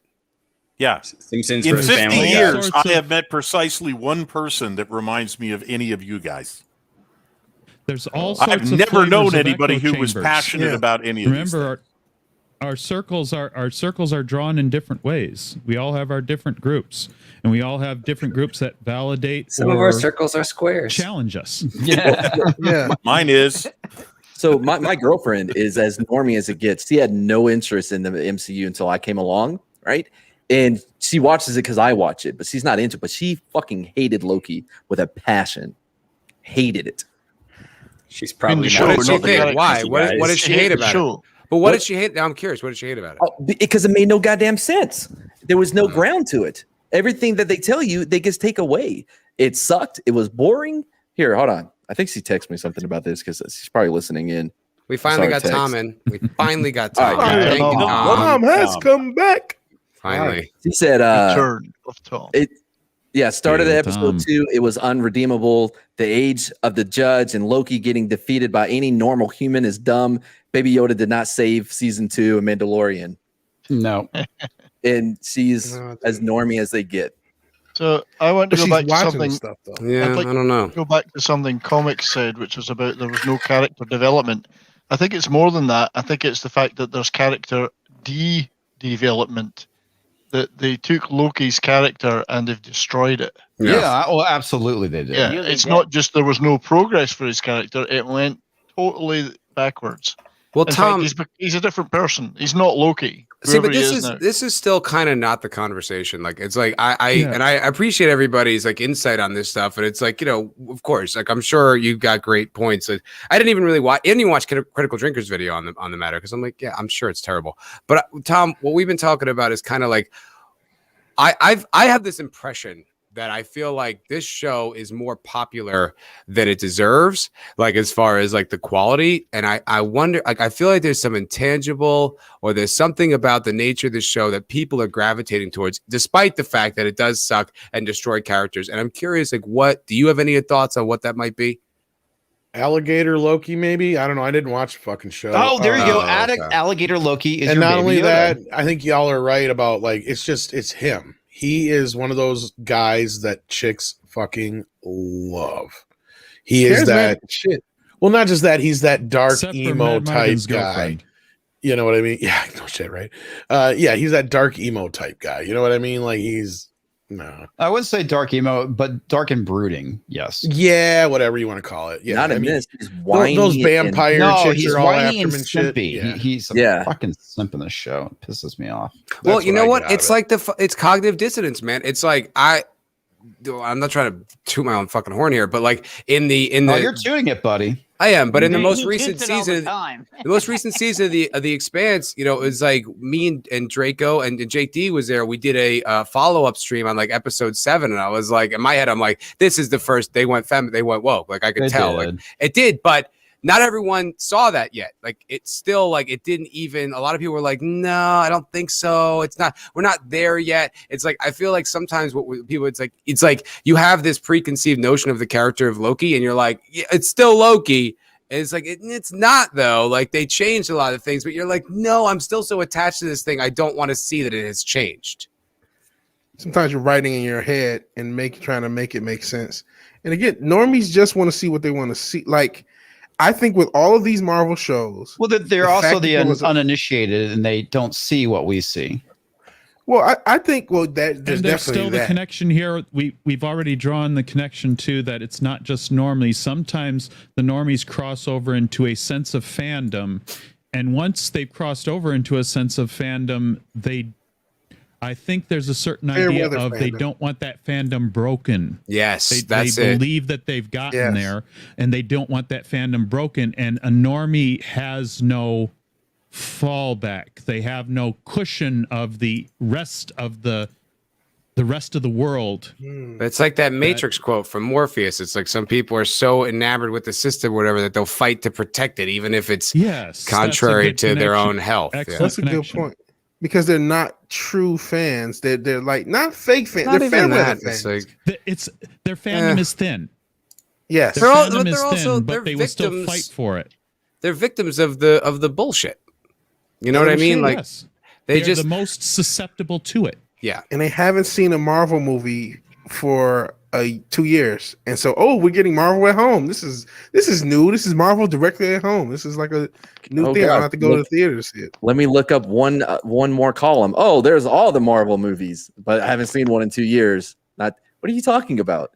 It's still like all the movies in Marvel are right above it in their own category, and they want to see and they may want to see something new, and they don't want to see fucking Thor Ragnarok. It's also it really is still a foreign concept to a lot of people that there is this sort of collectivist mindset in like the entire entertainment industry making like pre-approved propaganda. Like a lot of people have a hard time wrapping their heads around that still. So it's like You know what I mean? Like when it comes out, they're not like, oh, that's more of the same bullshit. It's like they almost filter it out intentionally. Most people think their thoughts are their own. Yes. Yep. There's that too. Yeah. I don't mean to get it to be all like, dark and shit. Right. No, but there's part of that. Like, but you're not wrong, Ace. Yeah, there's that. Yeah, that's 100% that. I mean, a lot of people are like that. Woke people are like that too. It's like you hear them just regurgitate things. Like you didn't think of that. You just heard someone say it and then you repeated it. It wasn't your I think the difference is when you admit it, though. It's been a place where I lived. I knew when I was at times in the past. It's things that have drawn certain darker moments of my life, and I was just letting other people tell me what to consume and what to appreciate and things like. I mean, one of the things we've all done it. When I think of this when I think of Gary talking about he's always been punk. That was never really my thing.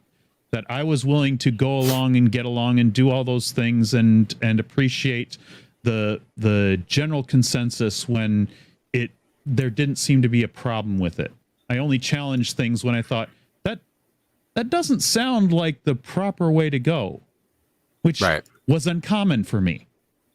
Well, the irony about a lot of punks is they're actually very conformist. Yeah, I mean, yeah, that is actually one of the ironies even more of punk. truer now. Yeah, it's like they changed. I believe it.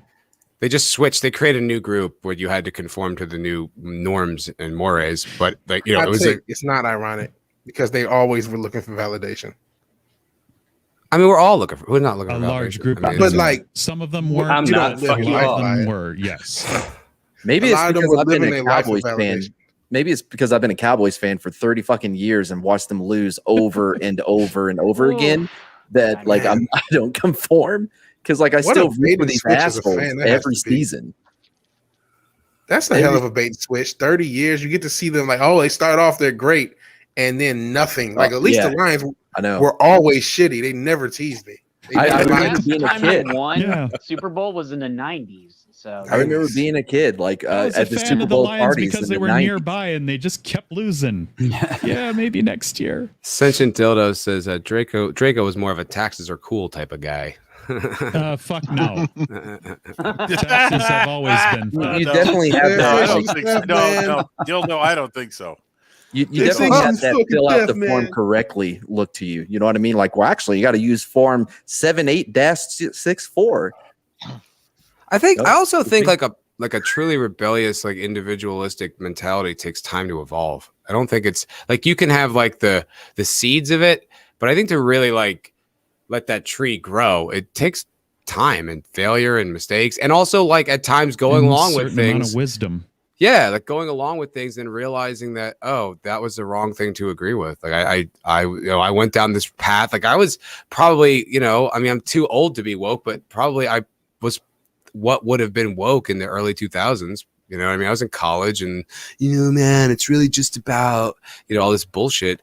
And then you just, then you get base and you start to say, oh, no, this is the real world. The real world actually exists and your philosophy is not going to rewrite it.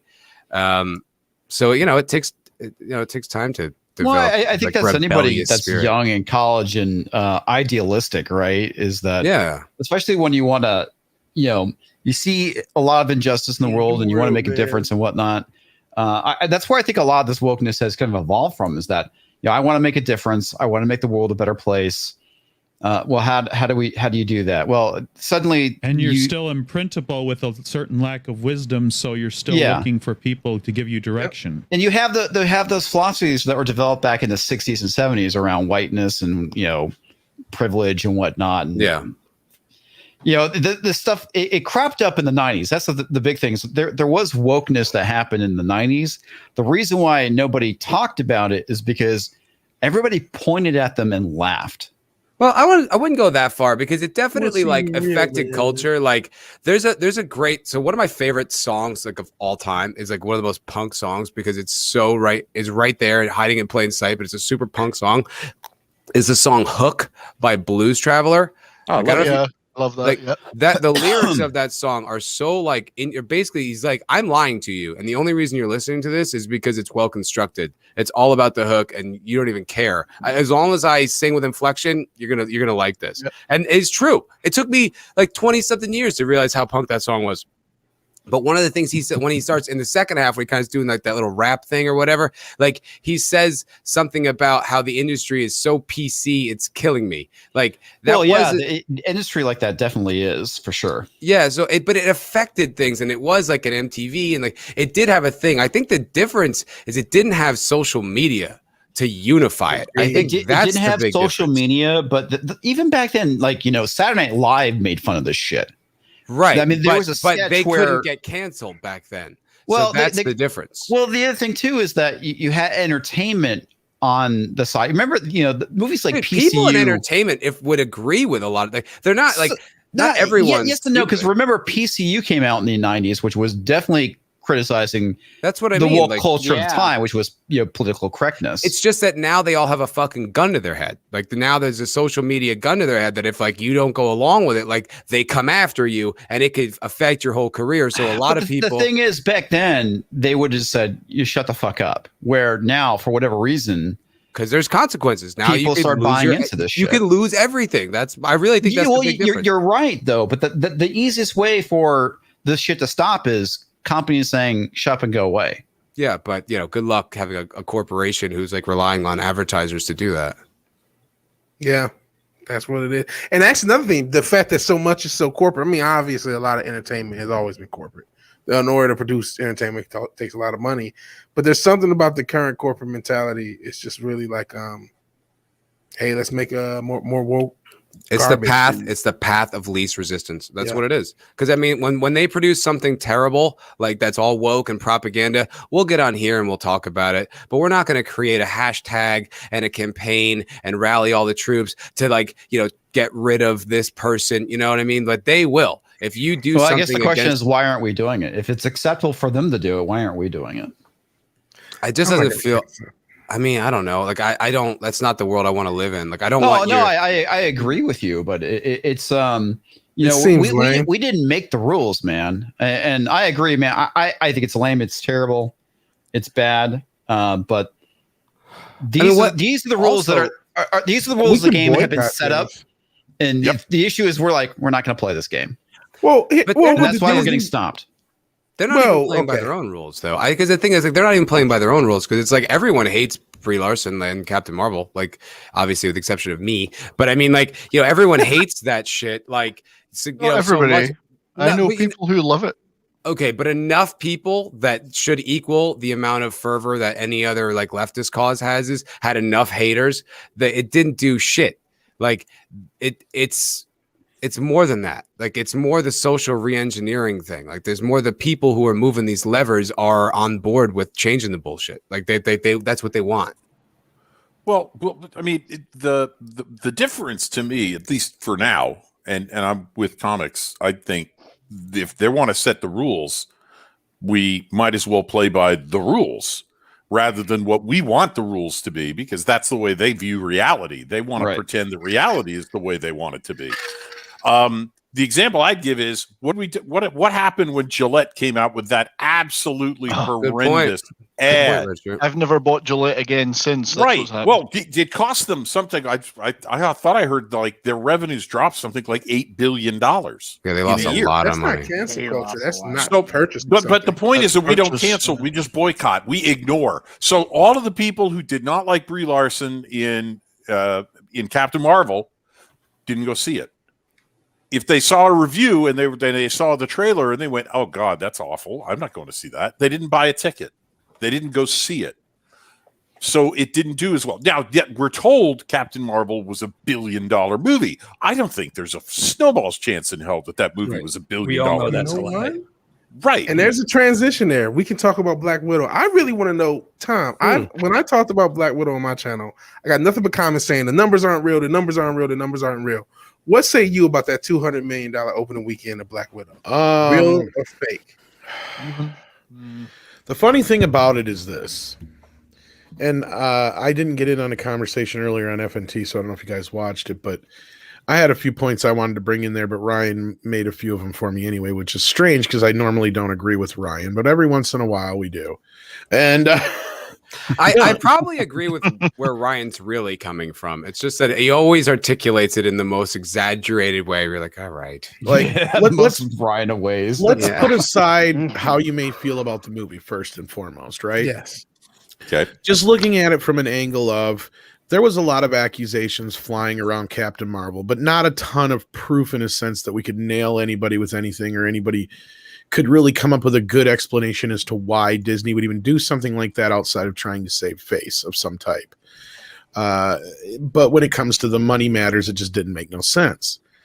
Now Black Widow comes around and they seemingly do the same fucking thing that they did for Captain Marvel.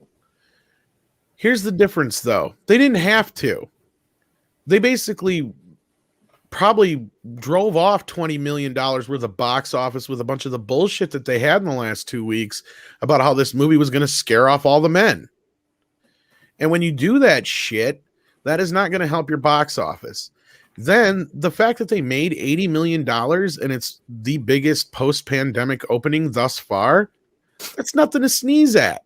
Why are you trying to demean what this character has done by trying to boost it with some fucking Disney Plus sales that we just have to take your fucking word for, with no proof whatsoever? I mean, what are they going to, even in the proof they showed us, would be like, that's something you couldn't have just doctored. Yeah, but if they lie, that's fraud. Exactly. Well, to who? No, stockholders. The stockholders are the only ones who would hold them in any way, have any way, shape, or form to hold them responsible. That's a tremendous, and to them, it's worth more for Disney to look good than it is for them to look bad. So they're not going to do anything. Yeah, but overestimating a company's stock is a serious crime. Oh, I'm not saying it's not, but in most cases, you got to. The proof of that would be very. I understand what you're saying. It's okay.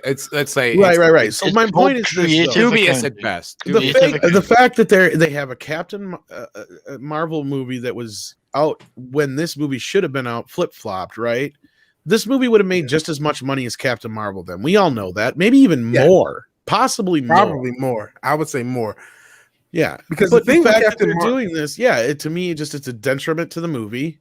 Whether you like it or not, they have killed the next weekend's box office because anybody and everybody who was going to go see it went and saw it, and anybody who was willing to wait for second weekend or watch it more than once has already bought it on Disney Plus, and those same people are not going to buy it on Blu-ray again. So you've just killed your secondary market, and any chance this movie had of ever reaching $1 billion, it'll be lucky to end at about 500 million. Sorry, Vid, you were saying, my bad. Oh no, I just I forgot my point. I was going to ask, do you think it's possible that they're just trying to get as much money out of this thing as they can right now because they know, because it's probably not a good movie, and they probably know that, and they also know there's no way that even though Disney seems to be incompetent, it's like there's no way you can have people who project this type of thing, knowing that the fact that the character dies, you know what I mean, 3 movies ago or whatever, it's it's got to affect the longevity of this film. Yep. Hey, Matt, I don't want to ruin anything for you, but it is not a good movie. There's no, but I think you're onto something. Obviously, I'm thinking from their point of view of the people who are making it. It's I'm like, even though they're going to lie and they're going to try to pretend like it's really good, it's like even they have to know that this is probably not a good movie and it's probably not going to interest people. They're not interested. I don't think they're interested in making good movies. I think they're interested in making movies with their message. Look, their message, but they're also right now, Disney's interested in making money. That's because they've been hammered, with their park shutdown, and that was a huge money spinner for Disney. They had teams of accountants just pretending that they made more money out of the parks than they did. There's a lawsuit about that. Yep. Somebody got that. Yeah, there's a financial consultant that is suing Disney.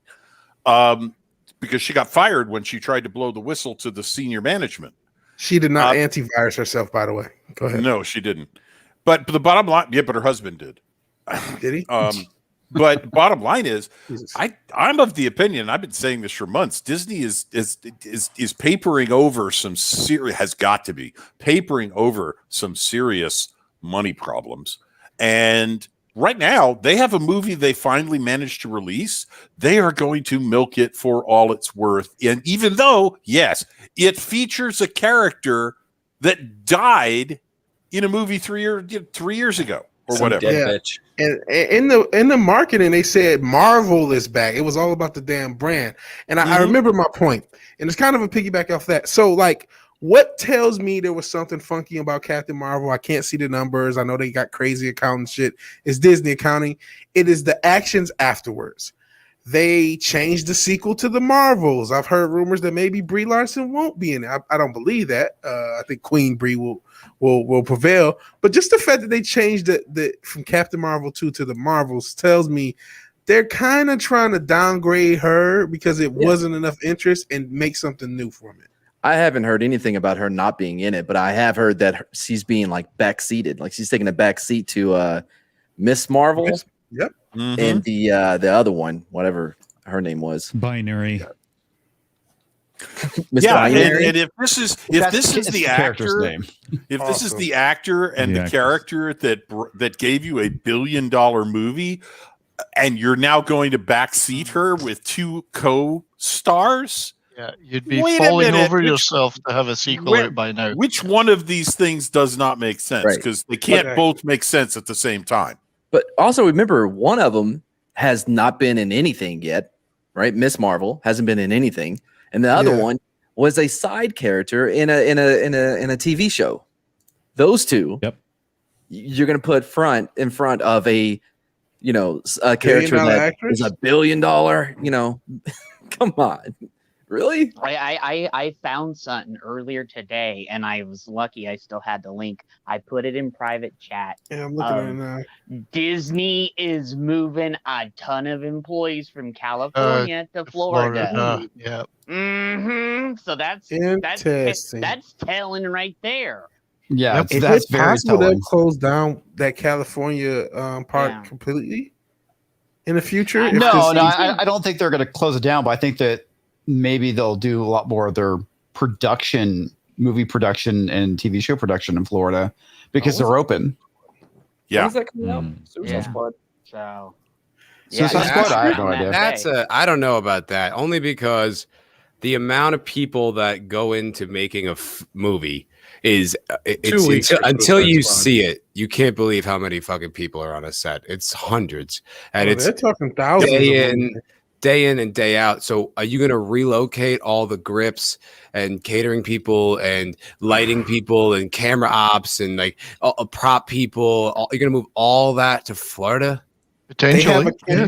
I'm reading this article. They start moving stuff to Georgia. I mean, come on. This article says they have a campus that can host 2,000 cast members. So they're prepping for that type of move. Man. You can, but I mean, think about all the people's families. Like you can't just move the entire industry. They're probably hoping people won't go. Outside many companies have done it before.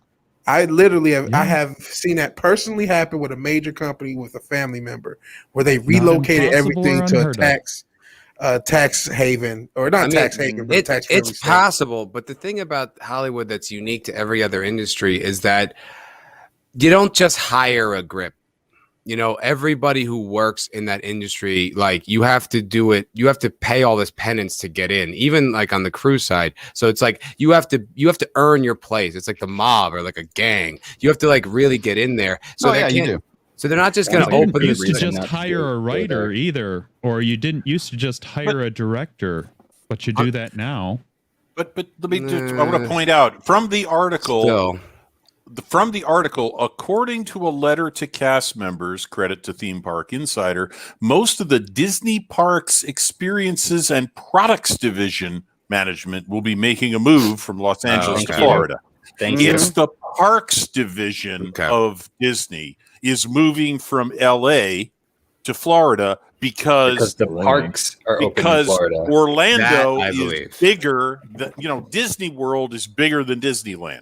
Disneyland was first, but Disneyland has been shut down months longer than Disney World. Yep. And Disney World is where the money is for Disney right now. Yeah, that I buy. That I 100% believe. Okay. So that's what I think this is about. I think this is been moving Disney a little bit away is from the topic. Yeah, Disney's making. But I'd be willing to bet there'll be some level of film and TV production will eventually come out of this too. You know, I mean, you're probably not wrong. And Comics' point about Georgia being right there is actually a pretty good one because they've really like created a hub over the past 10 years or so of like film production. You know, so you will have all those professionals. It's funny. I was watching the documentary about Burt Reynolds and Hal Needham, the Bandit, earlier today. They made Smokey and the Bandit in Georgia. And that was one of the first movies that went there for production. And that was in the mid-70s. And they said in the movie, yeah, they really are courting us hard here with tax breaks. And we're going to go to Georgia to do this.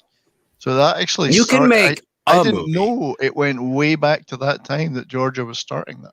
You can make a movie. You just can't make you can't just transform. You can't move an industry. That's all I'm saying. It's like there's too many people, like too many like lives in history. I don't think you can manufacture. I'm telling you, they're going to move everywhere. They're going to move more people over there to Florida. This isn't the No, problem. it only makes sense, man. Yeah, I'm going to get going. They're going to start moving everything over to All Florida. right, hold on a second, guys. I'm going to get going. Taking off. Yeah, going to go watch The Quiet Place 2 with the girlfriend. Oof. So excited. Okay. Good luck. You're actually going to watch Brokeback Mountain again, aren't you? No. No. With the boys. Anyway, all right, guys. Good talking to y'all. See y'all later. Have a good night. Peace. Take care, man. Modigan. I did want to just read Culture's $2 super chat. Thank you, Culture. I think this is Culture. Shower me with money like I'm a stripper. So much. Because you are. So much. Please don't. That's not a good look. So much happening with Disney right now. Yeah, it's just, I mean, this is interesting. I mean, considering they are media, they're Fox, they're ESPN, they're all the Star Wars, they're Marvel. I mean, they make everything. So it is interesting to see where this all goes. I don't know. It's very curious. Yeah. Huge market. ESPN is imploding entertainment right now. I know it's a tangent. It is just a mess. It's fun to watch. Well, the thing is, I think it's like they overestimated how much people actually gave a shit about the people who were on like SportsCenter or whatever. It's like I like Scott Van Pelt. I like those guys. They're fun. Some of them are funny, but it's like if it all becomes shitty, it's like okay, I don't need to watch you. It's not that compelling. YouTube exists. There's so many. Yeah. There's so much as far as YouTube really does change the game. I mean, we're in our own space, but if you're looking for things outside your space, there's so much good, like whatever you're looking for, news, sports coverage. You don't really need mainstream media on any level or mainstream, even entertainment. You do not. There's web series. Yeah. All sorts of shit on this. And the generations coming up, younger than all of us that's kind of how they grew up. Have you guys seen Car Trek on YouTube? No. So so Auto Trader is a website company, took 3 car YouTubers and was like, do you guys want to do like a Top Gear road trip thing in America? And they were like, fuck yeah, we do. So they've done 4 series, each with like 4 episodes each of just like doing Top Gear shenanigans, but it's just like 3 YouTubers. Like I think it's really fucking cool, but I like car shows. But it's just it's YouTubers. Yeah, I mean that's what I was talking about with the Paul brothers. As annoying as they are, and even though I don't think Logan Paul is that annoying, like if you ever listen to his podcast, he's like a pretty normal guy. But it's like they are now like doing these hugely culturally impactful things, and they started off as YouTubers. Like they're not, they weren't like born in the industry and like have like to just say and do the things they're supposed to do. It's like you might not like them, and that's fine, but they're not in the industry. Yeah, it has disrupted the traditional way of getting into the media, through TV and radio, making money. TV, by the way, yeah. It was like how many millions of pay-per-view subs for him in that Mayweather fight? I mean, oh God, way too many. But still, what it represents to me, I think, is what is important. I don't even care if it was a fake fight. It's like the idea that they can go do their own thing and make that much money without anyone telling them that they can or can't. Like they're completely independent. So there's going to be a new mainstream in their part. Like the future mainstream is going to be us. Or but if we're allowed to be, you either die the hero or you live long enough to see yourself become the villain. Right now, they're punk rock. Like they're, it's. I think it's fine. It's like no, I mean as a compliment. I mean like they're not going to be able to like. I mean, I'm sure they'll have plants and shit, but like you said, the next generation is not traditional media. Like you think a 15-year-old would like sit and watch a terrestrial television show waiting for the next week of TV? That sounds insane. Watching a late night, watching Jimmy Fallon. No, why would they ever watch that? Dead, yeah. No way, man. Dead. Yeah. They've killed themselves, but it was dying anyway. Bro, we'll see. Roddick was outrating certain baseball games. I'm not joking. They had ratings where they were getting less than 150,000 to watch. Major League Baseball. Fuck yeah. Baseball's day is gone. Yeah, it used to be America's game. It's gone. Yeah, it's done. Yep. Even football. Even football's done. I don't think football is done. Long term, they are. The next they're working at it. In 15 years, football will be a shot. They are trying to ruin it, but I don't think it's gone. Dude, it's got a lot of money involved in its like feeder system, but it's the middle of the country. Middle of the country. Let's look at it this way, Matt. Are the current 12 to 15-year-olds into football or into video gaming, YouTube, other forms of media? Well, you can be into both. Point. You can be into both. It's not one or the other, but I think it's going more away from the era of professional sports. Maybe in a decline anyway. Whether it's to do with politics or not, it's in a decline anyway. Well, like professional soccer is not in a decline. Shockingly. Right. That's a different, because that's a global sport, though. But it's even in America, it's expanding. Like there's all these new cities that are there. Like Austin, for instance, suddenly has a professional football team, or a soccer team this year. And like there's a bunch of cities, like there's new stadiums being developed. Like the MLS is making a push to make it a popular sport. I would suggest soccer is and football, as I would call it, is a very specific exception because it's a global game in a way that American football, as we would have called it, and baseball are not. They are very much North American related, and therefore you have a limit to the audience. That's not even the Japanese are nuts for baseball, but soccer. That's about it. Soccer is crazy popular. Yeah, but the MLS America, is not popular Africa, in Europe. Asia. But no one gives a fuck about like who's playing the Galaxy. No one cares about that in England. I'd love to hear some British accents talk about MLS. The Galaxy. Yeah, exactly. Yeah, but I mean, it's like if one of the biggest players in the world went to go play there, like no one cares. It's like it's as self-contained. I don't know. I mean, I don't believe that sports are gone. I don't. Just the size of the market. They're not gone, but they're not going to be what they were. They're going to be diminished. I think in 10 or 15 years, football will still be largely popular. I'm talking American football to be specific. Will still be largely popular. But with the concussion thing, that took a lot of the pool out of the market because a lot of parents said, no, you're not even going to play football. Maybe why don't you go play basketball? Why don't you go play anything else? But you're not going to go get concussed. So you should be surprised how many people who don't play how many people play high school football, lifelong fans. So that's gone. And then it's that 1,000 cuts. There's YouTube. There's so many different things to take that attention. Well, we also have, this is kind of the format, off topic, I think, dude. Yeah. Less fathers in the home, less people to format pass down. Is a big issue. Yeah, sorry to go on that. I think you're right, though. The whole thing with the concussion thing. Ever since they did that movie and they had all those news reports on it, I think that definitely put a major dent into it. But also, like NBC, CBS. Hey, wait a minute. You know what? Hold on. I got to stop this for a second because this is something I've been reading online for years. And all due respect, I love that 70s rock fan, but there's a lot of Europeans with this arrogant, condescending thing. I'm a Canadian. I'm not European. You're Scottish. And it says Americans don't play football, they play hand egg. And the whole joke is, it's hand egg. You don't play it with your foot. Guess what, Timon Flip? It's not called football because you play it with your feet. Because you kick a soccer ball, that's not why it's called football. Hey, it's called it because it's played on foot to differentiate between sports played on horseback like polo.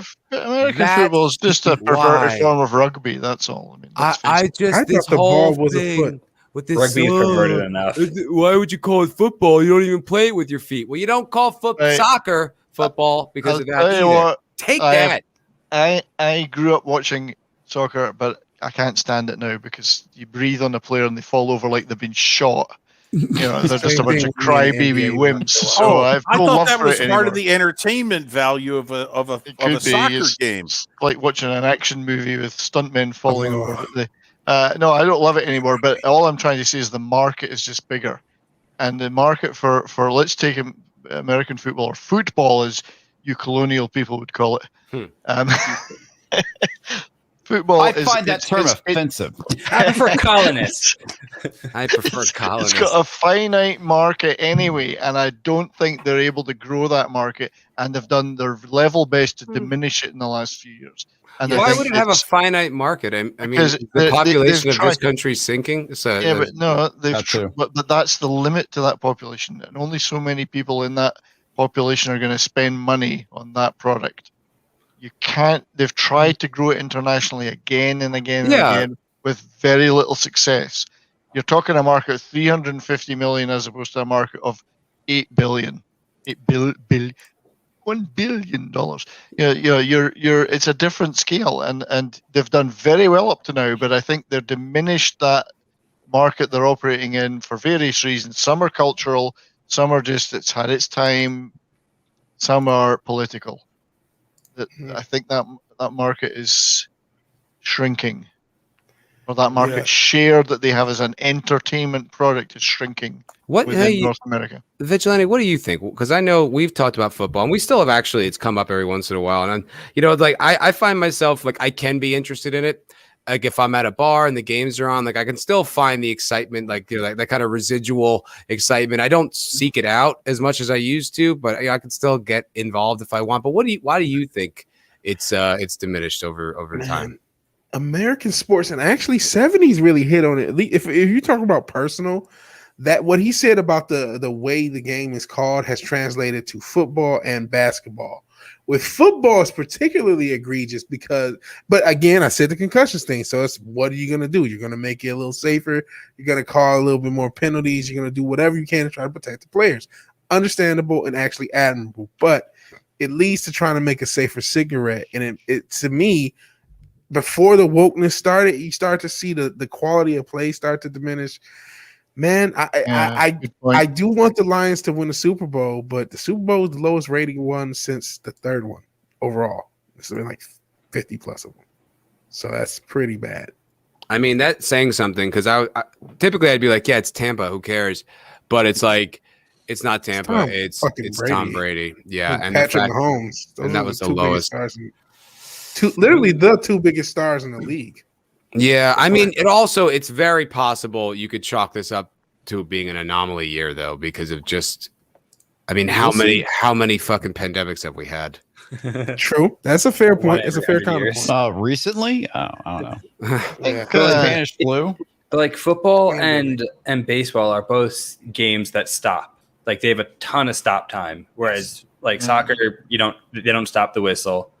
Basketball, you don't really get stoppage until penalties, and hockey, you don't even get stoppage. Hockey's what I'm into now, and it's much, much faster. Although hockey's the best, but it's hard to get people to be convinced. So you have to go. It is hard. Yeah, you have to go to you have to go to the game. Yeah. But I think the other thing about professional sports is that it's very expensive now.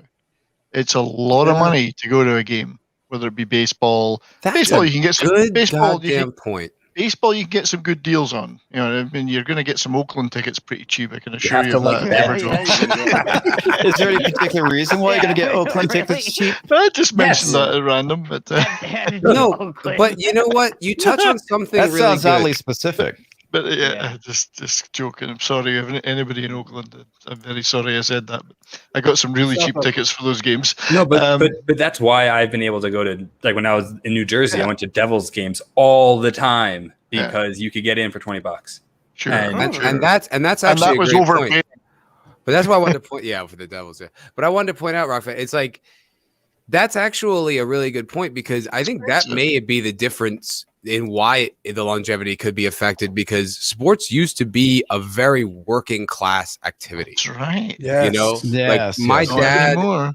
Like my dad and all his friends, they're all working class. They all worked at an oil refinery or, you know, car factory, that type of shit, cops, firefighters. But it's like sports was what they all bonded on. You know what I mean? Yeah. Like, they all got it. But like the more the gap between the accessibility of that game and like the whatever, them trying to acquire them as fans, that's the real base. And if you alienate them from sports, you're right. That could be the end. That would almost be. Yeah, I mean it's expensive. If you've got kids and you take a family of 4 or 5 people to a football game, that's a lot of money. Mm-hmm. Yeah. And I went to a Cowboys game. even if one ticket is $20. And think about it. I mean, if there's a game a week, I mean, that's not. And it's 12 if there's to a 15 game bucks a for the week, beer. It's 18, But assuming even assuming you're neurotic, you don't drink. The thing still is just one person. Parking. If there's if it's Parking, $20 a ticket, and there's a game a week, and you want to go to games live because you're a fan of the sport, you're talking $80 to $100 a month. Yeah. These sports and now it's non-trivial. Yes, these sports have become corporate. Yes. Oh yeah, absolutely. It's corporate. They sell corporate tickets. And the irony is that the sports are making their money from television licenses, and yet people can't afford to go to a game every week because the tickets are. That is a good point, mate. You made an excellent point there, which is you may still sit in a bar and hear people talking about football games. How many people are actually spending their own money to go to a game or buy a season ticket or even buy a shirt because of the expense now? Yeah. So yes, there might still be an interest in football, but is it an interest that translates into dollars? Or will it maintain? Like it could very much or will it begin to grow? dwindle. Yeah. Even if it maintains, it's still not good enough for them. They need to grow because everything else grows in cost. Players' contracts are bigger. Executive contracts are bigger. Everybody's wages go up every year, etc. So staying the audience at the same level isn't good enough for. And it is shrinking the audience, by the way. It's not staying; it's shrinking. I'm just wondering if it's an anomaly. That's what I was trying to say. Yeah, no, you're right. I mean, it's undeniable. The statistics say it, but I'm just wondering: is that permanent or is that just a fluke? We'll see. It's hard to say. Yeah. Well, we are overlooking one thing. I didn't even think about this, but Senjin Dilda brings up a good point. He says it's sad. Football tickets are going up in Europe too. Working class folk can't get into the stadium to even have a good fight in the stands. How are they going to vent their frustration now? I didn't even think of that. Now they have to fight out in the streets. It's just not the same. Yeah. No, it's not, man. I mean, it becomes a social problem. Rush the and you have people fighting in the streets instead of in the stadiums, where they can all be contained and arrested. Yeah. Where the police can contain it. Yeah. I didn't even think of that. Thank you, Senjin Dilda. You always enlighten us. Seriously though, you guys were going lowball with the tickets. I mean, it's probably $50 a pop. To 100 to 150 a pop. I mean, you can spend. There are people spending $1,000 to take their family to go see a game. Yeah, I think he meant like the day-to-day baseball games are usually about that baseball, much. Yeah, you can get some cheap baseball tickets because if you look at those games on a Wednesday afternoon, they're not full by any means. But the bigger games at the weekends, that becomes harder. But you look at football. I went to a Cowboys game. I don't know. Also, like scalping 3 or 4 years ago. Like at a Devils game, I know like most of my friends, they'd never buy tickets before the game. They'd just go. There'd be a guy outside. He'd have tickets from all up and down. And he'd be like, here's what I got. And you get them cheap because most teams don't have Tom Brady on them. Sure. Like I used to do that for the Suns all the time because that's the reason why I'm so hyped the Suns are in the finals now. But if they don't win, I got to wait another 30 years, man. Telling you, Jed, nobody cares about women's basketball. But I also do that. The ironic thing is like the Diamondbacks or like. Oh, I've been to Diamondback. I got some cheap Diamondback tickets. Yeah, they're scalping is legal now, thanks to StubHub. It is. You can do that out here. You wait a couple innings, go in there, half price tickets. Yeah. Well, if you've studied economics, you understand that scalpers are the true capitalists in sports, because if they're selling tickets to a crap team's game, they are not getting twice face value for them. Mm-hmm. They're going to be selling them for whatever they can get. The people who actually show up, as you said, on the day, didn't buy a ticket in advance, didn't pay the 39 fees from Ticketmaster. They just show up to go, what do you got? Yeah. And you also risk getting burned, which has happened to me several times, especially in New York. Because they may have 30 tickets and sell 5 of them. I had a roommate once who was a ticket scalper. That was his career. Yeah, I got that burned was the way he made money to pay rent. Personally, I think scalpers should be shot on site, but that's just my opinion. I think I have the same. That was like the only way I could be cool back in the 90s was buying a ticket from the scalper. Unless I want to buy a ticket from them. I have the same attitude towards scalpers that I have towards the people who are accused of price fixing. Who are selling water after a hurricane. It's like if I no. When you're manipulating water. Yeah, you need water. No, they're not manipulating anything. The hurricane has done all the manipulating. Wait, Tom, but they have the incentive to show up with a truck full of water. All right, I have to dispel a rumor. Okay, I've never seen Nickelback live. I don't know how that rumor in the chat started. I never mentioned Nickelback, and I've never seen Nickelback.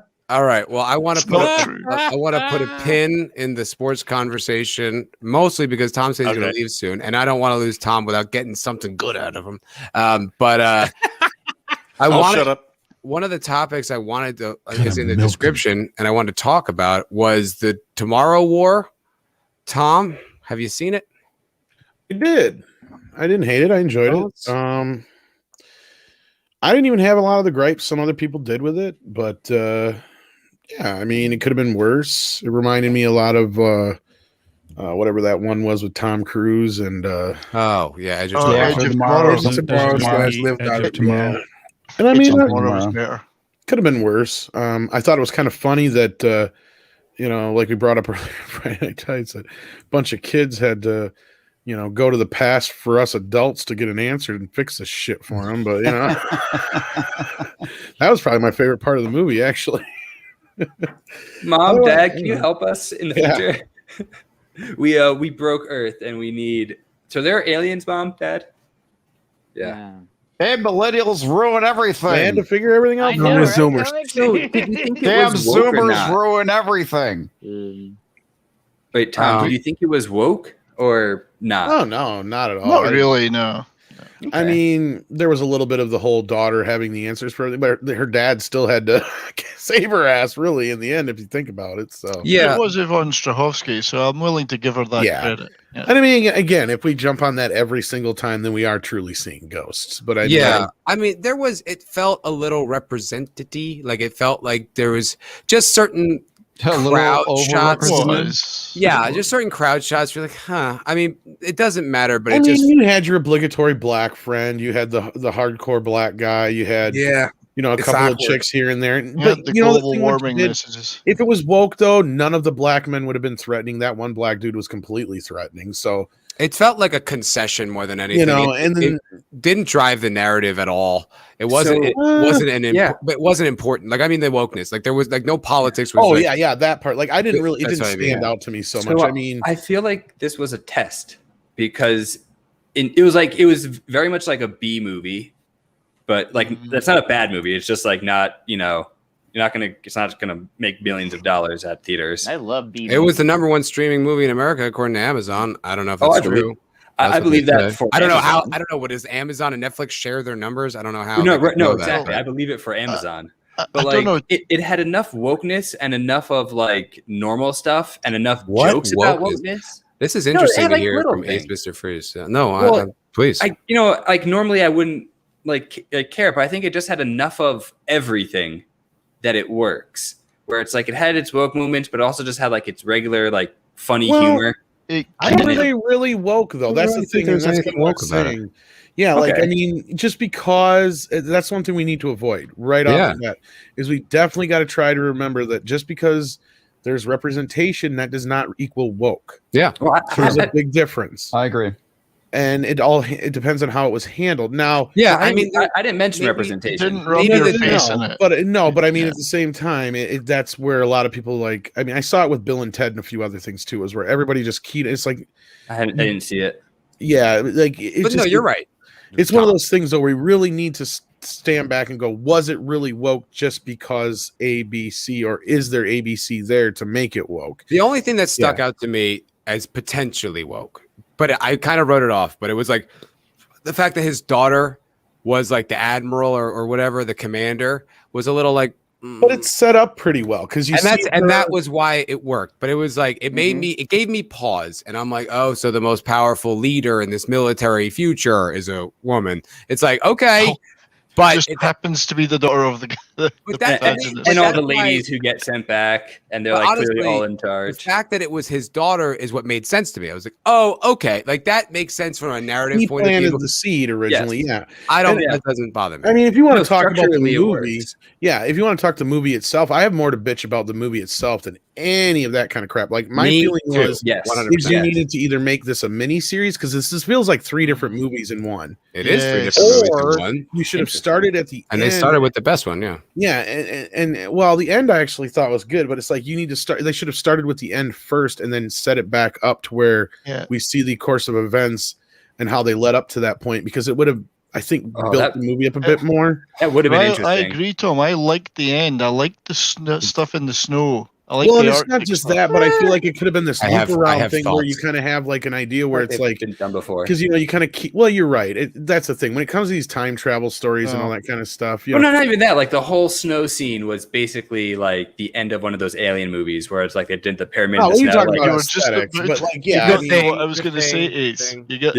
this movie like Infinite, the Marky Mark movie recently.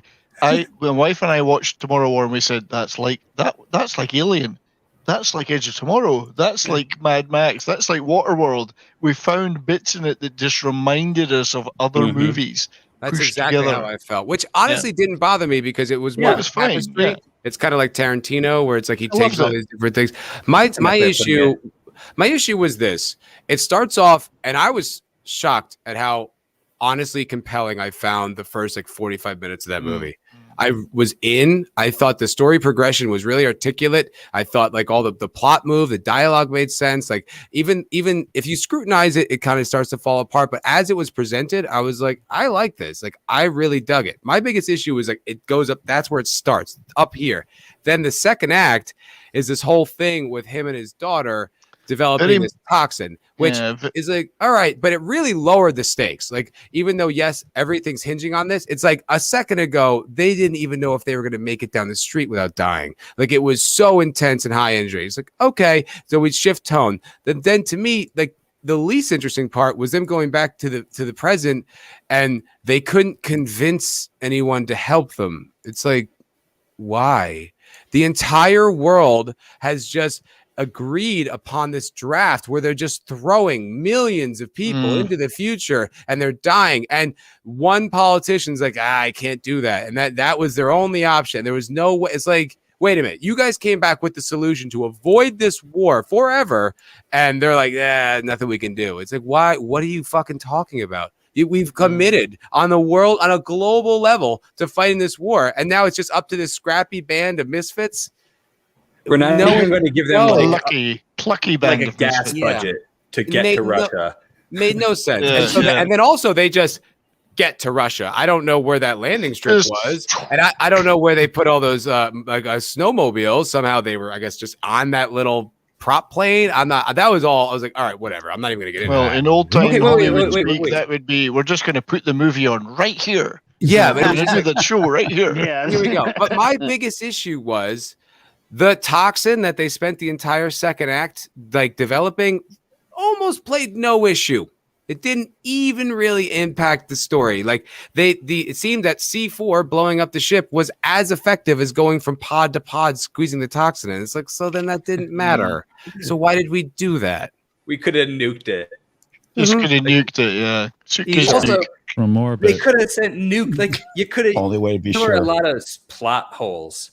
Which I feel like okay, but going back to that scene with like how do they get to Russia? Well, like man, if only I hadn't had an outing with I had outs with my dad who's just looking for a way back in. Damn, and now I've got a way back in. And he's a fucking pilot who knows how to fly. Behind enemy lines. That's not even my. I don't even. I'm like, all right, whatever. I have a question / thing. But okay, to be honest. No, Ace, go. Well, it's like so. To bring it back to maybe something like Gary would say, where it's like he liked the good dad thing at the end of it. And I think if you didn't have that the good dad story, then you'd be left with this my daughter is sort of the best of everything. She's the lead scientist and military leader. That's when it would go woke. Is when Yeah, good point. The present failed, and it would boil down to that's where I was afraid the movie was going. Good point, Tom. Because they kept having this thing where it's like, okay, something happens in the future because we know he makes it through this thing because she clearly tells him that, but he leaves the family and then ends up dying in a car accident, right? So what forced him to leave his family, considering he was so, they didn't give us that section of the movie. And that's what I was talking about, where it's like, okay, you could have started this movie at the end, and that's what I was getting at, because it's almost like a time loop. It's like every time they try this, they get a little bit closer and a little bit closer every time, but they fail, and you just keep kind of setting it up to where it's this time was the key to the thing that they needed. Don't you think, Tom, that whole bit with him and her on the beach was so stereotypically Hollywood manipulative? Like my wife said, you can see them acting. Yeah, I can see the piano music in the background, and I can forgive that. That's my bigger gripes have more to do with just trying to figure out, why you wouldn't. With the first people you sent back, wouldn't the first thing you do be like, let's find the source of this thing and fucking snuff it out? Yeah, that's where that's where the movie should start. But yet they keep failing, and that's where you got to keep figuring out, well, what is the factor? And the scene, that's a great point. Between the dad and the daughter, that's why I loved all that shit. Yeah, the movie just has some bigger structural issues than than that type of stuff. But the thing you're talking about, Rockfed, is the reason why that scene sucks is not because it was poorly acted. I think it was just because it was just a moment. It was just a scene for them to talk about their feelings. I'm not saying it was poorly acted. I just thought it was very emotionally manipulative in a shallow way. Yeah, but every movie is. I have tears about your. Yeah, I don't go that far. It's just it doesn't really serve the plot. It only serves for them to have this father-daughter moment where it's it's sad. And also that's my thing is the tonal clashes between acts is really jarring because it's so high energy from almost the beginning of the movie, and by the time he goes in there and he's leading the group and you're really behind him, it's badass and people just get picked off. It's brutal, but then it's well, we have to have this whole father-daughter thing, and you're okay, but it's not in the context of this high energy war anymore. It's in this lab, and it's where? Well, there's this lull where they can stand around talking like that.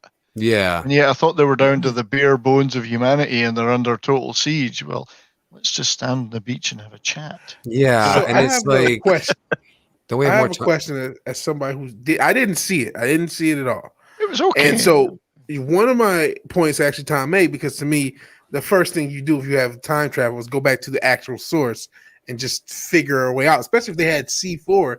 I don't know what happened, but couldn't they have nuked these aliens before they got there or something like that? Well, the thing was they didn't know where they came from. Well, that's the thing. They figured out that they've always been there, but you'd still that would be the primary thing to do. Why wouldn't the world scientists also be working on this? And it didn't seem like it took much. It was one guy who knew about volcanoes. He was a high school student. It's so no other geologist on the planet could have connected. No, because Randall Carlson wasn't available. That's the fallacy of this movie, is sending people from the past into the future to fight a war, because it makes zero sense. Even with the loophole of the movie that they kind of use the rules that you can't send anybody into the future who's still there and vice versa, right? I get that. That's the only kind of bit that I can buy into, but really it's kind of unnecessary. All you really needed is that these people sent a message back from the future. Do we believe them or not? And the whole movie is about them trying to stop this from happening while the rest of the world's not really paying attention. They're just debating on how Tom, if you got a letter and shit, or a fax or a text message, or even if it's just his daughter coming from the future. But that's what I mean. You actually have to send someone back, because you can't just send a message back, because a message, this message is from the future. This is how I would have done it: is sending back whatever smart scientists you have left That's what I would have done. And they have to work with the current day scientists to try and figure out the thing, and then you just kind of do it as a time loop story. Yeah, it wasn't a terrible narrative structure thing to use though, where they say like you can't coexist in the two different times, which I thought that was interesting. I thought that wasn't that was an interesting. Like, it doesn't make sense once you think about it though, because you're like, wait, if all the human race is dead in the future, then why can't everyone go into the current war? Exactly. That's where the problem falls apart. Yeah, but it made sense for going back. Well, so that's the thing. If you scrutinize it. I'm a big fan of time travel stories, both in novels and films, and you do not want to look too closely into the mechanics of this. Yeah, no, actually, this movie did a pretty good job with a lot of throwaway lines to really kind of explain away some of the shit. Now, if you want to buy into it or not, that's up to you. But they did cover a lot of their bases pretty well, because they tell you why they can't go back any farther than they did. They tell you why they have to send certain people, and a lot of that does make sense to an extent. Yeah, kind of. Like, he dies in 7 years, but they don't know, like not everybody is dead in that future yet, and not everybody from that past has been born. Or the internal reasoning makes sense. Yeah. They just don't think of anything outside of the box that would make more sense. And that's like send old people, because that's a whole other science fiction thing. Well, that's what they did. They did. I mean, that was the whole point. Kind of, but like, they didn't. They sent a lot of young people. Yeah. Not I have another question. And I'm quite willing to. I mean, I enjoyed. Don't get me wrong. I actually quite enjoyed it. It was fun. It was way more enjoyable than I expected. I'll just say that. Yes. Yeah. If you throw away your brain for a few minutes, it's great popcorn fun. But great action. The first thing you would think though is, if you're going to do this shit, the first thing you would send in the future is every single military you have in the planet. Like, you know what I mean? Including all your nukes. You know? Exactly. Everything. That's what I don't understand. Like, the whole thing doesn't make sense. It's like, okay, this is not even going to be a problem. Why not send the standing army? Instead, they send a bunch of people with no fucking experience whatsoever. That didn't make any sense to me, Tom. Why did they send people who couldn't even do one end of a rifle from another? What was the point of that? Send jets. They had to explain it at least, because they had jets in the future. Remember, they had jets. They carpet bombed that city. So I don't know. Why not send more jets? It's a little more jets in your fucking army. I will also say this: if the aliens were so easy to kill, but the aliens took over. Why? Well, they seem pretty unstoppable. Like, I'll give them that. Like, that gets us to probably the only kind of woke-ish thing about the movie, and you can even really kind of jump that away, and that's because the whole movie it's global warming that did it, right? Like, that's the cause of this. I mean, but they've been doing that. Yeah, but they've been doing that. That's been a thing since way back when. So you can kind of chalk that one off too. And that's not even woke to me. It's just no. It's a potential. It's just annoying. It's just kind of like, it's been done to death. Yeah. Like, that would bother me more if it was in context with a whole bunch of other woke shit. But just the fact that it's there, it's like, nah, whatever. I mean, I'll say one thing. Lazy, but it was way better than Infinite, if you've watched that. So, well, it was not better than Edge of Tomorrow. Edge of Tomorrow is I love Edge of Tomorrow. Is one of my favorite movies. I love it. However, I feel like there's a super chat I'm not getting to, and it's just Vigilante Williamson's comment, and I want him to be able to say, yeah. It's only been like 15 minutes. So, all right, I have another question. You guys are kind of answering it, but I'm not sure. So, again, haven't seen this. What is the stupid to enjoyment meter? Like, there's like a slider where if you go too high with the stupid, but like you get more. Like, how enjoyable with how. I would say it's like a 7.3. You know, it's only like 3 stupid. Okay, it's a good rating. Yeah, there's not really much to pick on the movie. I mean, you could sit there all day like we were just doing and going, "Oh, you could have done this structurally." But how noticeable is that during the watch? It's stupid. It's quite stupid. You notice it. Yeah, but it does a great job of getting you interested. As long as you don't go in expecting a masterpiece, then you're fine. Like, if you don't, you're not sitting down to watch Citizen Kane. Yeah, which I don't even like. It's not Citizen Kane. It's on the same level. It's on the same level. It's more Citizen Kang, really. No, but who just said that? I think you just said it at the same time I did. 70s rock fan. We both compared it to Independence Day. That's what it kind of felt like. It's a lot of that. It is all that. Independence Day is another great, like, dumb film that's just fantastic. Yeah, once you start picking it apart, the motherfucker falls apart. It does. I'm a big fan fan of science fiction B movies from the past in the 50s and 60s, you'd always get a bunch of movies like this. Oh yeah, and they're fun. Stupid. Yeah, yeah, they're fun. Well, like we killed the aliens with fucking water. The very nature of the Triffids, Day of the Triffids, salt That's water. the worst one. The fucking water. I told everybody, you need to just disconnect your brain, not think about the story, and if you let your brain peek in at the story, it's going to ruin the movie. Otherwise, it's great fun. Watch it, enjoy it.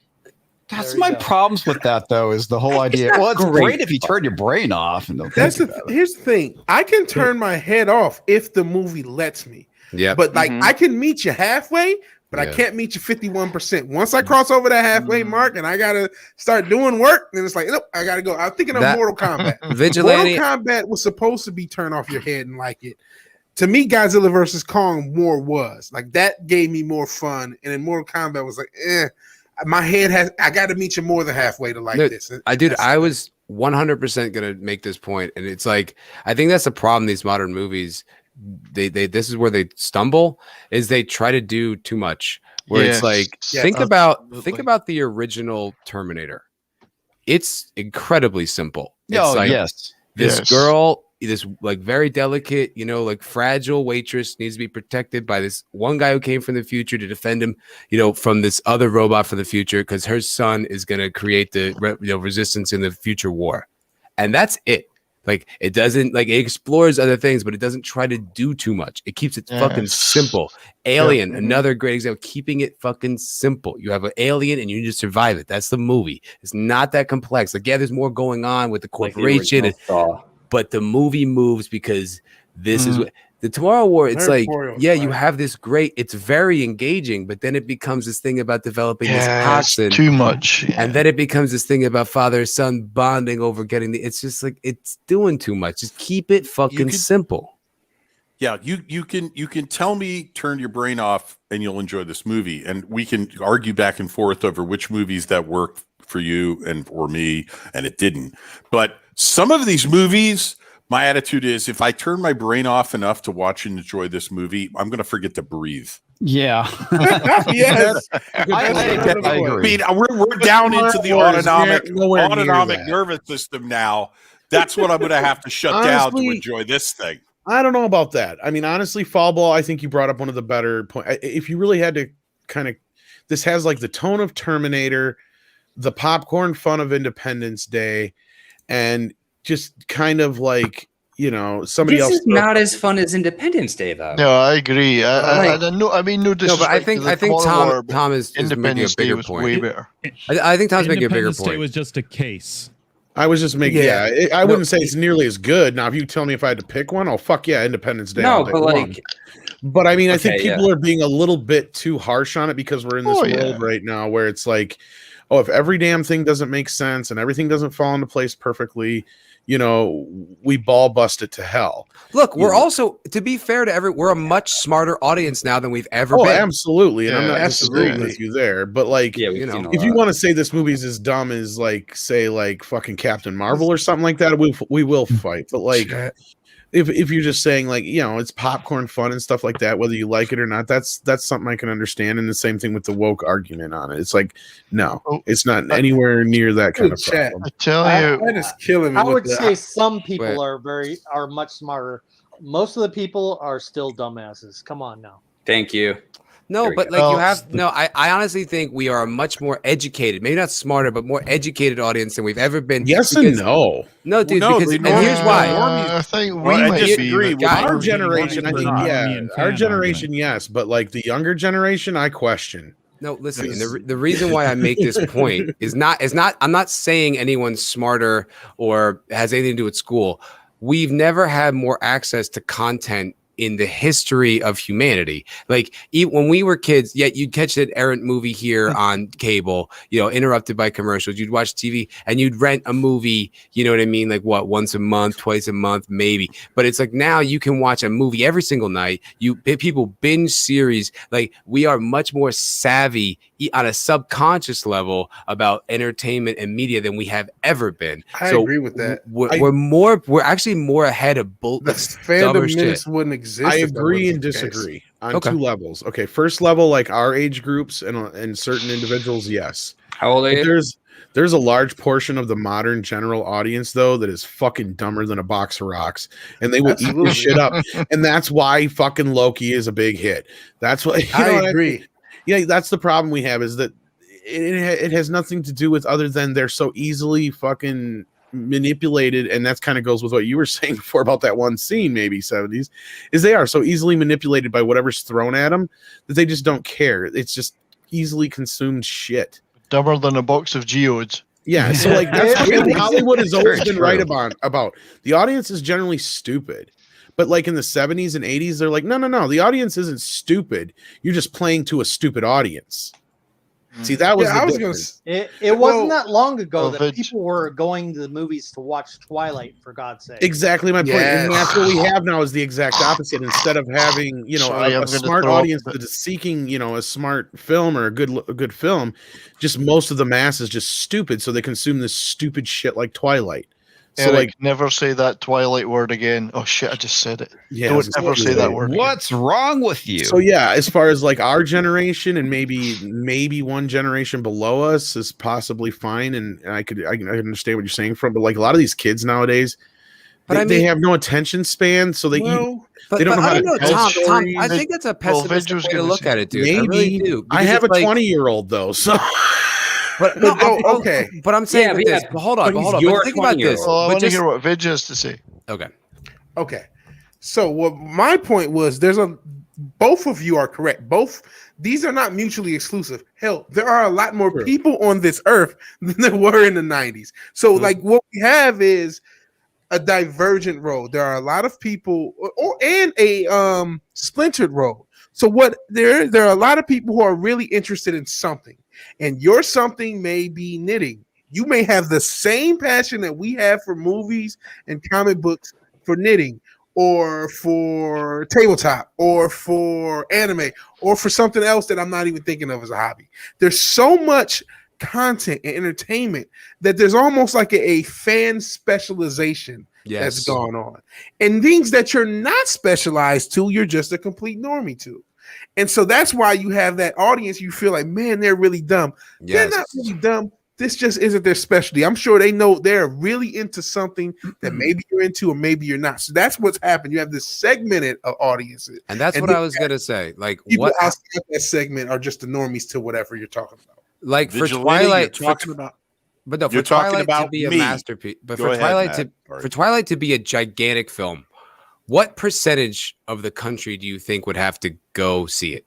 Like for it to be as big as it was, 10%. A lot of desperate women, I guess. If you're talking about 10% of the country goes to see a movie, and that's probably in a wild league. That's probably no way it's that big. But let's just say it's 10%.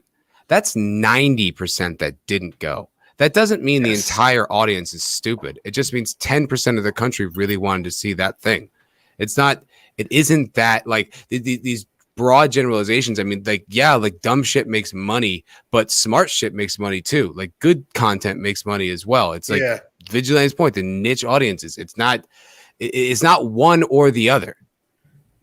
Look, let me make a point, Matt. Let me make a point. I am what Vigilante's talking about, and I'm in this chat. I'm in this stream, and I've been in this fandom for almost a year now. There are things that I have a passionate interest in. I can talk about for as long as you want. I can bore the crap out of you on certain topics.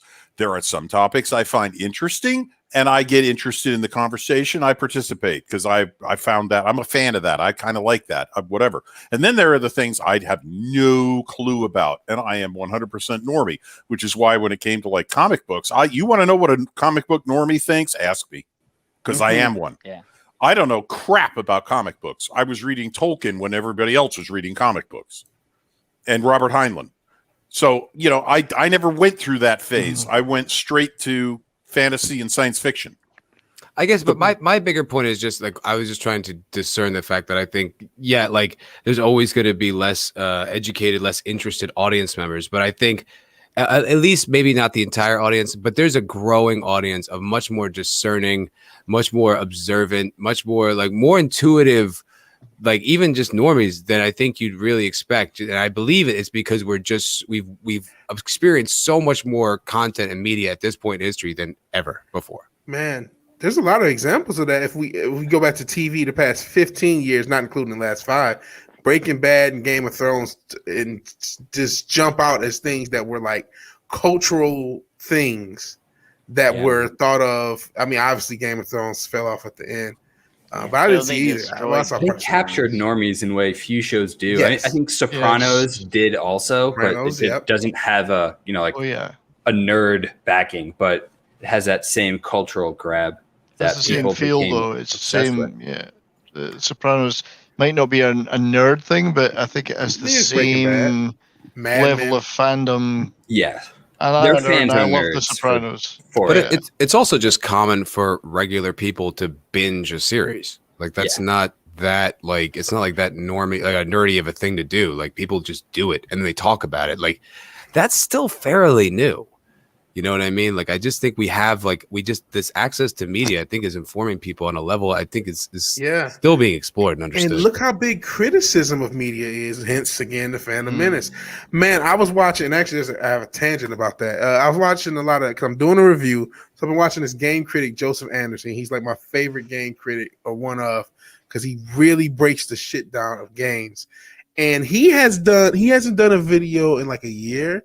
And his fan base, like a lot of his videos are still getting millions and millions of views. He has 100,000 more fans without releasing a video for a year because so many people go back to his reviews that already exist and they keep watching it. And he's just one critic of where I could say that as, where people just keep watching their reviews or finding a review of a game for the first time.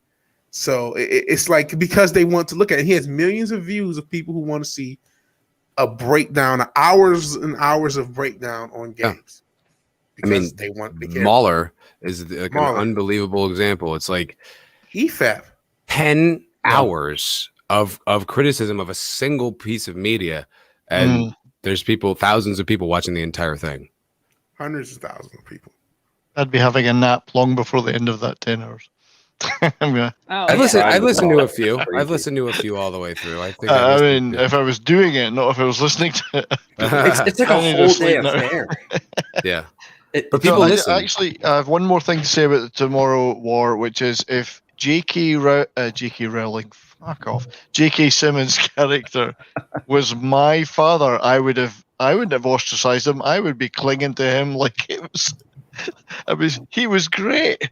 Like I'm so glad you're my dad, and I'm gonna hang around you forever.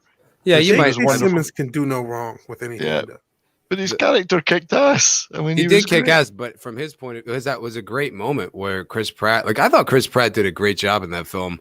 Like I really thought he carried it well, and like I believed him. Like I was on his side, and I thought that moment where he's like, "How dare you?" Like all we wanted was a little bit of help. Like it's like you felt that there had been some, abandonment or trauma or problem, and it was like I actually thought that was really sharp for a movie like that. Yeah, but his dad was such a badass. I mean, I would love a dad like that. Anyway, that's all I had to say about that. Does anyone else gotta say about that? Anyone else got some final thoughts or anything like that on Tomorrow War? Anything else we need to cover? It was solid 5. Well, somebody in the chat did say if they killed the aliens at the end and avoided the whole damn war, what's the sequel going to be about? That's a good one. Got them all. There's another one. There's more somewhere else. Who knows? Must be. Yeah. The next wave is coming from space. Maybe that's it. The very basis of the Tremors franchise. You don't know the whole story. Yeah. So it will turn into Independence Day then, for real. I did realize this though about the movie. We have not seen enough of Yvonne Strahovski or however. Strahovski. There you go. Good Canadian girl.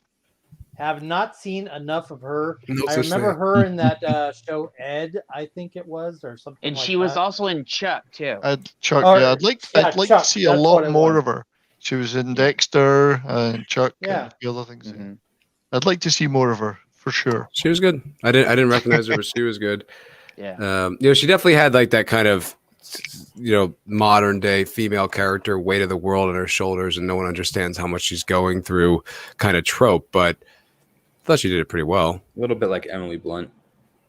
It's kind of, it was almost the same character actually. Yeah, 24. She was in 24 as well. Yeah.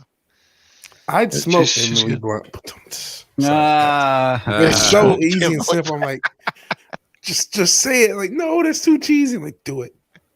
So I Do it. Do it. But yeah, it wasn't bad, and I will take that any day over some of the other shit we get. So You know what else I watched? I watched something new that came out as well. It was the new animated Resident Evil show. Tell me with this, and I still need to watch it. There's an animated Resident Evil show. Uh-huh. Don't you love that Netflix promotion? I know, right? Their marketing is incredible. It wasn't that. I actually kind of liked it. I thought it was pretty good. It was a little. The anime one I heard was good. It's the live action one that's gonna suck. Which one? I don't know the live action. I don't know that. That's the one where they like race swapped and gender swapped like literally everybody in it. Oh, well, that sounds about right. But this one was a Japanese guy, and they don't fuck around like that. Oh yeah, it's because don't play that bullshit. Yeah, it was. I thought it was pretty good, man. It was good world building. Like it maintained the right tone for at least the first 3 episodes. The 4th episode felt rushed. Like all of a sudden we're here at this conclusion. I'm like, I think we have like 3 episodes to go before we get here. But it was honestly like pretty entertaining and pretty cool. Pretty good. It's like the face animation, not the best. Other than that, it was a pretty good show. I want to check it out because I remember you telling me about it, and I haven't had the chance to check it out. I was surprised how much I enjoyed it. When I first saw it advertised, I was like, I'm not watching this. But I was sick, and I was just laying in bed. Yeah. Like, all right, well, I guess I'll just put this on. And it didn't suck. It was actually pretty good. So what's is the animation style like a CGI animation or yeah like where they're almost like real people?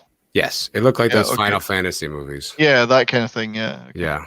That's so you mean it doesn't suck as bad as the new series is going to be then? So. Yeah.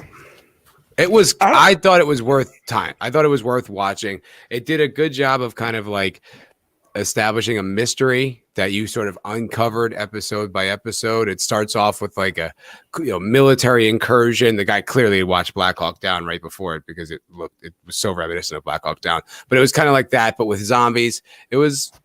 I thought it was fucking good. It was fun to watch. Yeah. Definitely not woke at all. Well, that's better than good most start. Yeah, it's a good foundation. I have a random thing I noticed. Since you did, did you dislike the stream? You can get rid of that dislike. That's I saw that. Hey man, actually, dislikes helps with engagement. Mm-hmm. Yeah, we should all like and dislike it then. Every button push helps. You're only allowed one. I just disliked it. Damn it. Sorry. Don't dislike it. Did any of you guys watch Clarkson's Farm? Someone needs to dislike it. What was what was that? Oh, did anybody watch Clarkson's Farm? Clarkson's Farm. Awesome. That is. It's Jeremy Clarkson from Top Gear, and during COVID, he basically just runs his farm, and the dude knows nothing about farming, so it's pretty funny. But he has a Lamborghini tractor. Yeah, he does have a Lamborghini tractor. Yes, Lamborghini tractor. Yeah, I mean, power. That's like the first episode where it's like he goes to the tractor place, and he's like, "Well, I should know how to do this." And then it's like, this place sucks. I'm going to get a Lamborghini. But then it's like apparently that's how that company started. Lamborghini making tractors. Yes, Lamborghini started making tractors before they made cars. In like the 20s or something. Right through into the early 60s, they still made tractors. A small team of engineers got together to make a car, and the company went, "Yeah, okay, have fun. Don't take too long a lunch." because they were Italian, so they were like, yeah, it'd be okay. And they came up with the Miura. Yeah. And I mean, the thing looks amazing. Just don't try and drive it over 100 miles an hour. Yeah, those headlights are beautiful. The whole car is gorgeous, but it takes off. I mean, aerodynamically, it's a wing. And so it'll lift itself off the ground. It's as light as a feather. Yeah, pretty much. But that's where they started. Yeah, but they were a tractor manufacturer before they made cars. Well, so they still make tractors. Is really big. And it's huge. That's like the big joke because everyone's like, "Oh, dude, you have a way too big tractor." Everybody says it's too big, and it doesn't fit in this barn. That's funny. It's like a half educational show, more or less, about here's all the shit that people do on farms, but it's like Clarkson actually trying to do it. And there are some endearing moments too. I'd say when he's birthing lambs. Yep. There are really some touching moments, and just I didn't expect that from Clarkson. The thing he said about it, and I saw this on a video on YouTube from Drive Tribe. When he bought the farm in 2008, he pitched it to the BBC. I want to do a show about farming my farm, and the BBC went, all they wanted to know was where are you going to put the production office? And they didn't like the answer, so they said, nah, forget it. So, just before the pandemic started, because it actually did start beforehand, he was told by the guy who was farming it for him, a local guy was planting, harvesting, all of the stuff, and the guy came to him and said, I'm retiring. I'm not going to farm. I'm not going to farm anymore. And Jerry's like, shit. Well, then what am I going to do with 500 acres? Well, I'll farm it. And he went to Amazon and said, I just found out that no one's going to be farming my farm anymore. I'd like to make a show because the characters in the village that have worked on the farm are like nobody you've ever seen on television before. These people need to be on television. This is going to be great. And Amazon went, how much money do you need? And the movie and the show got made, and it is more. I mean, yes, it's Jeremy being Jeremy. Everything he does, either falls over, catches fire, or breaks, without exception. But the characters from town, the locals who've been on the farm for years, some of them for more than a few, and they've made the farm a going concern. And they still do. They help Jeremy keep from just face planting. And wait, is this? You said this on Netflix? It's an Amazon show. Oh, Amazon. It's on Amazon. It's an Amazon original. It's an Amazon original, and it makes it feel an awful lot. It is like entertaining. The Great Escapists. Yes, The Great exactly. Escapists It's a was lot good, like too. that. Except it's much less staged. Yes. And yeah, because it really is. He's got to plant, fertilize, deal with. He's got weathered issues, and that all comes through in the show. And one of the funniest things is when much better. Oh, when he has one of the funniest Top Gear great.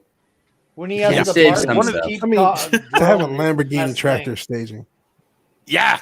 The young man he hires to run tractors for him is like, oh, it's a Lamborghini. Wow. It's too big. First he's excited. The second is like, no, it's too big.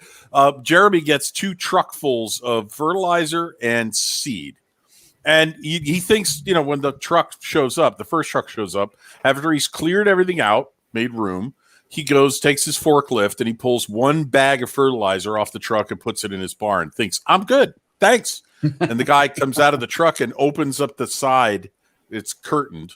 He opens up the curtain, and there's 37 more bags of fertilizer in there, bigger than 5 people. And he says, this is all for you. And Jeremy's like, what? No, this is all for you. Jeremy doesn't have any idea of the scale of what he's doing when he starts out. He gets a full-size truck full of fertilizer, that's all his, and a full-size trailer truck full of seed, that's all his. Well, I definitely want to watch the trailer. But however, we are losing Tom and Vigilante. Oh. Yeah, I probably should go myself. And comics. It's like 1:30. Yeah. They're like, I think it's very too late, I gotta suspicious they're leaving together. Or conspiring to rule the world. Are you kink shaming us?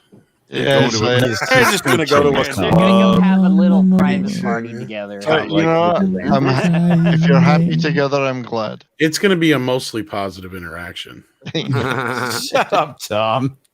Most. So who's gonna wear he's gonna peg who? So you know, Tom is well, on the now bottom, that you mentioned it, Jed, I think it's going to be you. I think Jed just volunteered. That's what I'm hearing. Tom is on the bottom, so he is the power bottom, you know.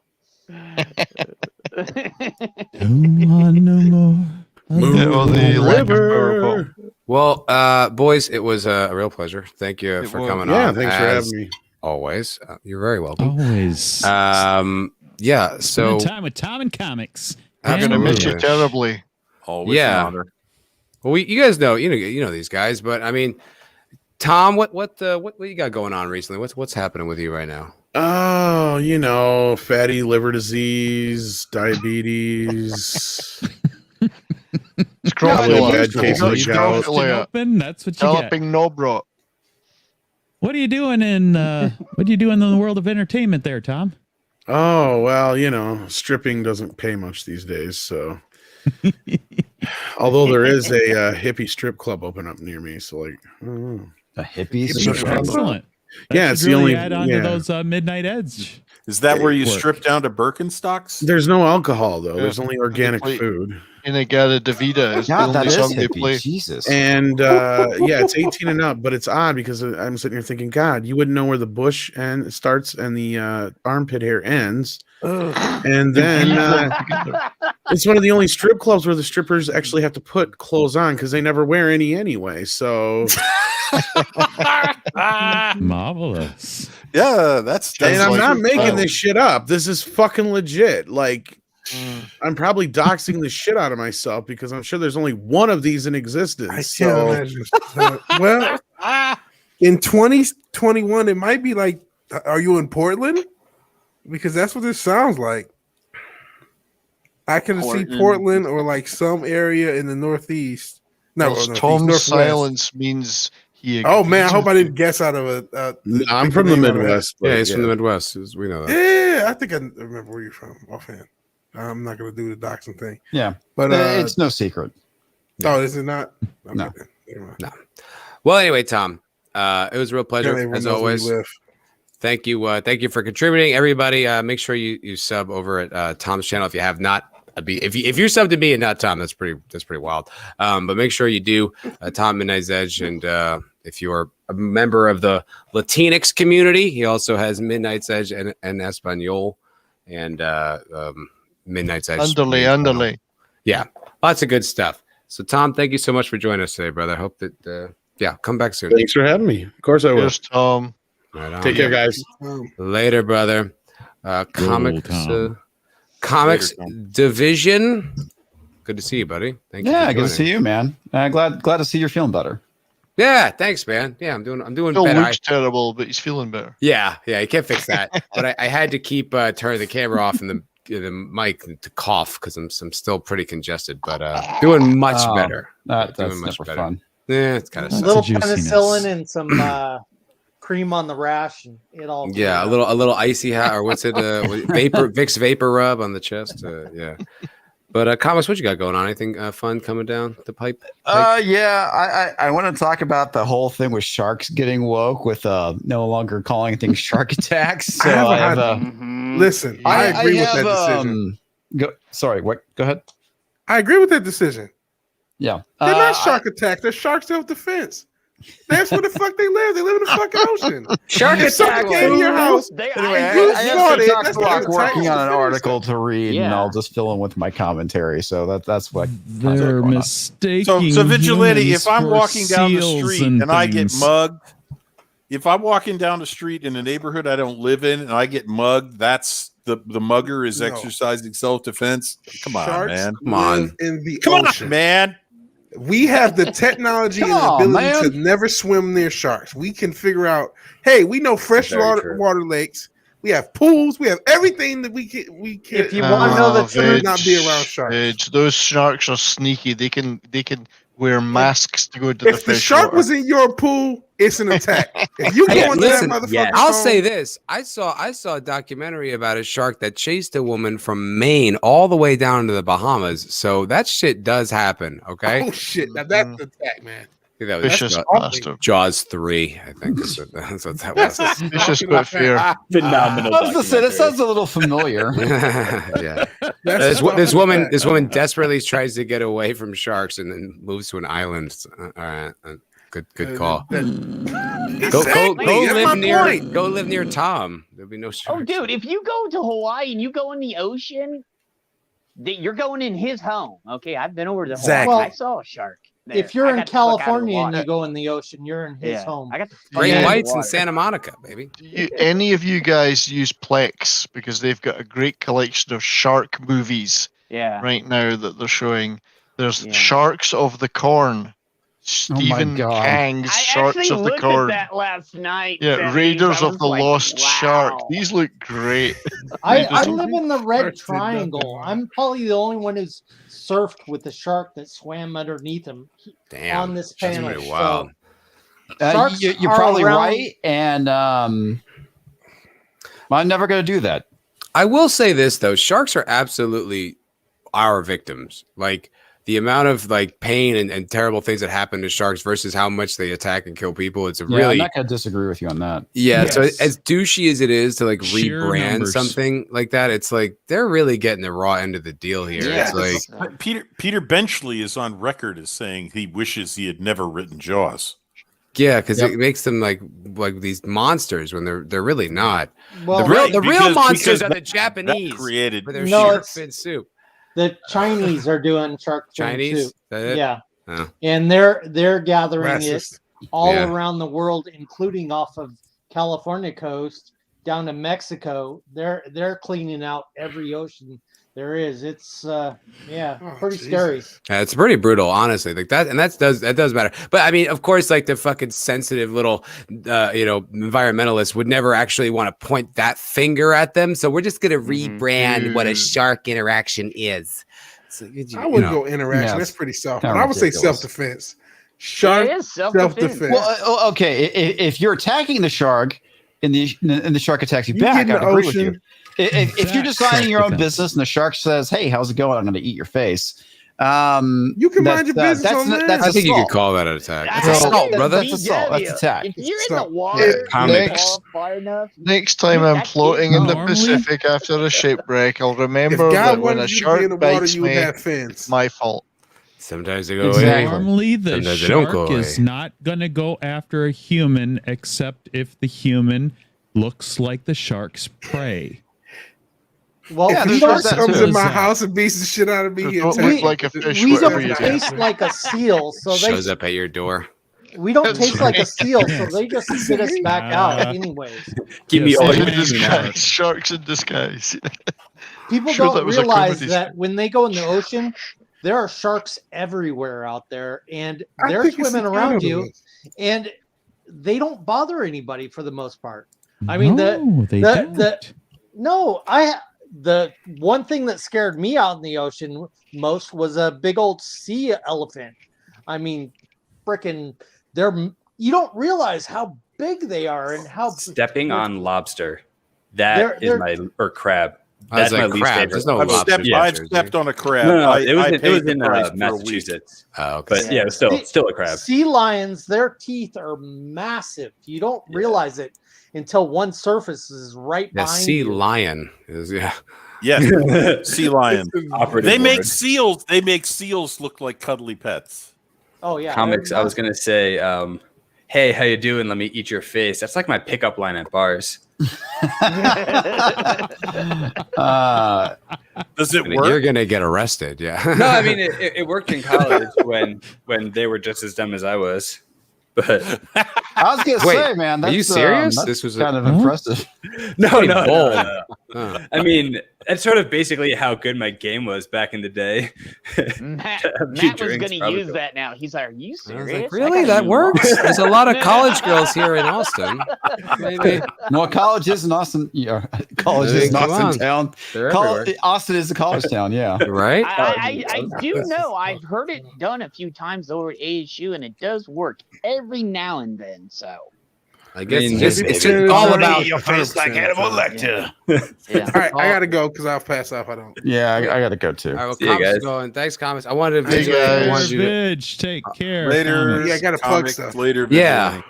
yeah, it went long, but thank you, comics. You're the man. Thank you for hanging out with us all the time, Yeah, and we'll man. see you in Vegas. Take of care. course. Take care, Yes. guys. Yeah. See, Okay, are you going to Vegas? I'm definitely going. Oh, sweet.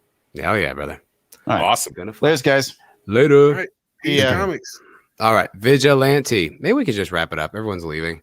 The chat's sitting. I don't know. Wait, Anyway, you- vigilante, Oh, you one, go, two, and then we'll three, figure four, it five, out. 6, 7. You go, Okay. and then we'll decide. So, all right. Well, I see stuff in the chat. So, can I talk about our potential guests? I hate confirming things. No, I don't want to until Okay. we know. Yeah. Okay. That's fair. That's fair.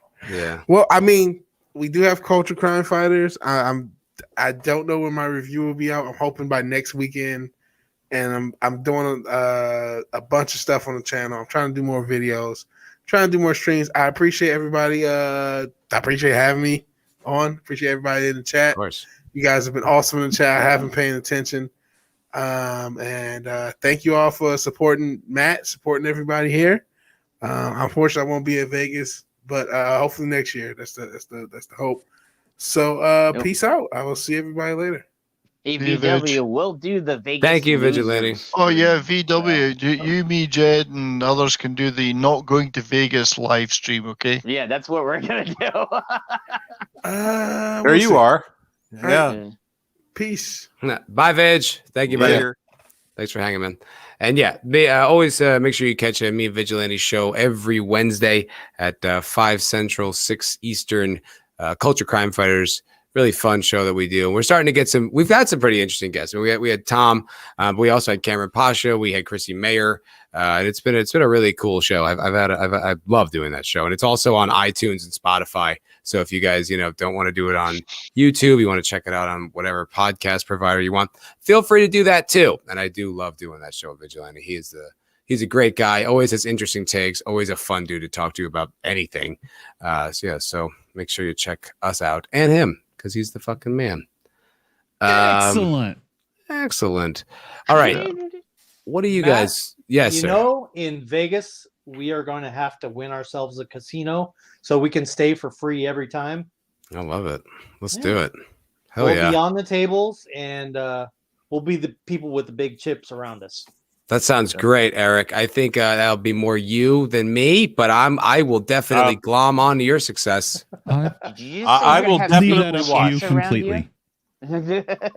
I will definitely watch. My record at gambling is so bad. The only way I will ever make money is by betting against myself. The only good night I've had in Vegas, like as far as money wise, I had a blast while I was there. But the best night I had was after I left you, Eric K, when I was already pretty fucking drunk, and I walked back to the casino that I was staying at, the Luxor, and for whatever reason, I just had the instinct to go play some blackjack, and I made like $300. That was by far the best night I had. I remember that. Nice. You did great when you listened to the dealer and me too. When you did it on your own, you lost every time. It was quite impressive. Well, when we were actually. playing poker, Yeah. when I don't listen to the dealer when I play blackjack. I absolutely refuse, because it's like they're always wrong, even when they're trying to help you. Like, you don't listen to the dealer because there's something off about the energy there. They're the enemy. Even if they're your friend, they're the fucking enemy. You don't listen to them. Even if they're right from the odds point of view, you're gonna get that anomaly card. Just don't ever listen to the dealer. But it's also a brutal game. I mean, you're you're gonna lose. You can mean, you know, I don't know. Eric K isn't gonna lose. I'm gonna fucking lose. Well, it helps when you flirt with the dealer, and she was back, cute, you know? huh? Boy, that was a good looking girl. Good looking girl. Yeah, it helps if you can flirt with the dealer. You can always flirt with her. I mean, you're paying her. That's not tough. Yeah, I mean, she, you know, it's a service industry. You can flirt with her, whether she'll be receptive or not. That's up to you. But she has to talk to you. That's easy for you to say. And sometimes they just want to flirt with you, even if you're just sitting there. So that wasn't that situation. I felt like they always flirt with me because I'm hot.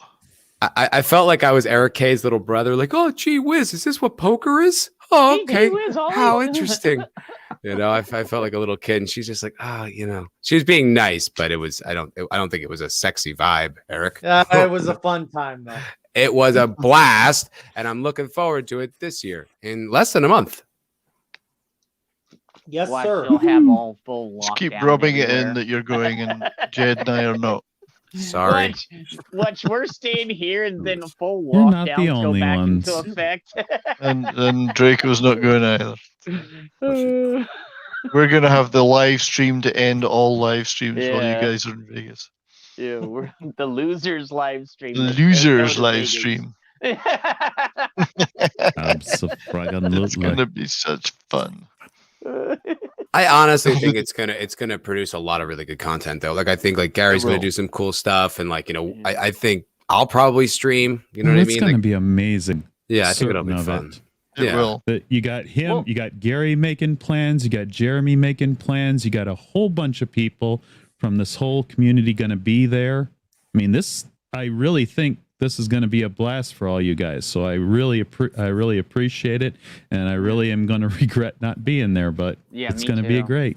Well, maybe instead of the car video that Jeremy does and goes, you can do walking the strip video.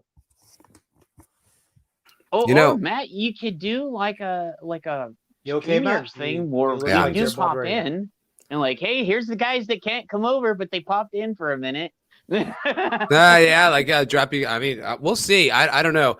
I'm sure we'll do something. I mean, I plan on bringing at least my microphone and a laptop to, you know, do some kind of broadcasting. I mean, Nick's going to be there. You know, we're all going to be there. It'd be silly to not do some kind of show. Yeah. Oh, there's going to be shows. Yeah. Are you going to take Sentient Dildo with you though? If I have to.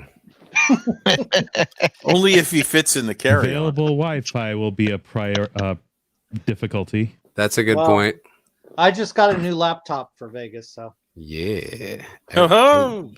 New portable one. I'm not going to bring the big monster. Portable laptop. There's a stunning concept. As opposed to what? A non-portable laptop? I didn't know The there was mainframe laptop. The 17-inch laptop is kind of hard to pull around, so I just bought a 14-inch one. So. It's on wheels. Hard to pull around. Well, it will be a bit of a groundbreaking event, I think, and hopefully there will be more. But it seems like a kind of a start of something. It's almost like a unique. They need to do one here in Arizona, like in the winter. That'd be awesome. Well, when I went the last time, it was just so cool because it was like I was able to, you know, not only put like actually like be there in the presence of people that I've only streamed with, but it kind of like bonded us. Like it made it more real. You know what I mean? Like it became like this has started like a friendship, you know? So it was like hanging out with Nick. Like Nick's a fucking blast. Like Nick's a really good guy. Yeah. Exactly the same you see online is how he is, just like Gary is. You know? Yeah, super fun, super nice guy. Like, it was awesome, and like I'm looking forward to expanding that, and like even just being in the audience of like, you know, like an in-person live stream of like, you know, the FNT guys and like, you know, hopefully like Drunk 3PO and shit like that's gonna be really cool. Well, I've heard there will be special guests, so I'm sure. I wonder, like, I guess you can't have any people who are like anonymous. Like, you can't have anyone who like doesn't show their face, like Gundam or Mauler or anything like that. Well, you know, Cecil was in New York City, and he wore a mask the whole time. So yeah, that's hilarious. And Cecil was also in Florida with Drunk and Anna, and he wore a mask, and they went to the anime Mitsuri too. So Jack of all casuals. Yeah, wonders Gina if might Gina be there. Carano is going to be there. That's an She interesting might rumor. be. I'd like to start that rumor. I think that one's fun. Maybe that'd be pretty Started cool. so I'll finish. I mean, she might. Like, who knows? I don't know. I wouldn't be surprised to see her there or like on FNT at some point. Like, she's very much aware of all this stuff. Like, you know, she's friends with Jay. Like, well, she is in the FNT chat many times. So oh really? Yeah, oh yeah, yeah. Yeah, she's been there. Yep. That's pretty fucking cool. She's posted the link to FNT onto Twitter, from what I understand. Oh, many times. Yeah. So she's promoted FNT on Twitter. And she's commented during the show. So I would say most likely she probably saw my Bill Burr video. I would think 130,000 views. Wouldn't be surprised if she was one of them. Mm-hmm. I'm happy with that. If I that's hope the so, case, mate, yeah. Yeah, no, she's fucking. But the thing is, like, she's cool as fuck. Is really the thing. You know, what I mean, it's not like I'm not just like simp for Gina. Like, she's a baller, man. Like, she's like the fact that she reach across. You know, like she doesn't see it the way Hollywood sees it. Like stupid fucking Zack Snyder. You know, like he's not like I have to like do a little disclaimer first. What and, a like, knob, yeah. Fuck off. A knob. Yeah, knob indeed. She didn't. She's just a real chick. She just hangs out. And like honestly, like I like to speculate that Jay's banging Gina Carano because that's funny. But like realistically, they seem like friends in those videos. They seem pretty close, yeah. Yeah, I mean that's not fake. That's they're close. They're tight. Whether they're involved in that way or not, they're still tight. Yeah, friends. like friends. Like you could tell. Like she's very happy to be hanging out with him. And like yeah, she's not got airs and graces. She's Yeah, and if she was like a phony Hollywood, like airhead, it would all come with, some kind of, it would have to, there'd be more attached to it than just her hanging out with someone she likes. She's just hanging out like a normal person, Jay is a normal also girl. a genuine, really cool guy too. He has the Jay's biggest cool. heart on YouTube, I swear. He's a nice guy. He does more behind the scenes than anybody really even knows. So. Well, he's inspired me. I want to do a charity stream as well with this. There's a comic shop in town here that's nonprofit. Like their entire, all their profit or money that is above the cost of running the place and paying the people. It all goes to like fund children's literacy and help people with children's literacy, like through comic books, which is like, that's a pretty cool endeavor. So I talked with them and I'd like to do a charity stream with them at some point. And I think the only reason I even thought of something like that is because of like the shit that Jay does. I bet you Gary would be into that. I wouldn't be surprised. I was thinking about doing it on like beginning of September when we all get back from Vegas and kind of settle back down again. There's an interesting point though. If kids learn to read through comics, most of their early reading will be things like Zap, Pow, and Bang, and so. I'm more concerned about the fucking woke politics than Zap and Bang. That's great. That's how I learned how to read was through exactly, but I think that's great. It's funny. They zapped them. Yeah, that'd be a bad zapped them. That's pretty funny. It's better. There are worse ways to read. That's for sure. Yeah. Yeah. You know what? I think I'm gonna follow our friends and wrap it up tonight too because I'm lightweight. Starting to feel it. Yeah. All right. It's been a long week. Call yourself a Texan? My God. I know. What happened to that 7 hour? I know. Look, I don't have that in me today. Yeah, I mean, this is pretty early for you, mate. I know, man. But we're at like 3.5 here. I know, but I don't have it in me today. I'm feeling it. Like it's been a long week, and I had to start working again after being sick, and that sucks. And anyway, I think that's gonna do it for me. No excuses, mate. It's your show. You do what you want. Thank you for that. You had a full room tonight. Took me a Sure while did. to be able to get in. I know. I felt bad because people were trying to get in. I'm like, I'm like texting fucking Tom. Like, no, wait, come back. Anyway, this is a great show. Jed, please plug your channel, my friend. Oh, it's the Pop Culture Archivist, and we're gonna do a mystery show this Sunday. So mystery show. A little bit of everything, probably. They're not going to tell anybody when it starts. Look, we already know. I haven't put the thing up yet, but it's going to start an hour later on this week. It's a mystery show. It's not even going to air. Right. You'd have to wonder what it was about. Part of the mystery. Yeah. Yeah. Yep. Sorry, Yeah. Jed. I just couldn't resist that. I know. Can you give us any hints? At least, is there a Just give us a time? hint. Come on. Yeah, something. Yeah, wait. It's at 12 o'clock Arizona time. That'd be Mountain? Pacific, Pacific? Mountain time for here. Because, we do have that daylight savings time, so. Okay. I mean, don't- we 1 don't p.m. have to save it. Pacific. Yeah, so. Even The better. That's when I mystery is finish work. going to be It's up who on the shakes channel. hands so with it's up danger. on- Yeah, Down. that's the new meme because we did Shakes Hands with Danger like 3 weeks ago, and people are still talking about it. So noon on Sunday? Yeah, So you said noon on If Sunday. you want to come over, Matt, Noon I'd Mountain love for time. you to come over.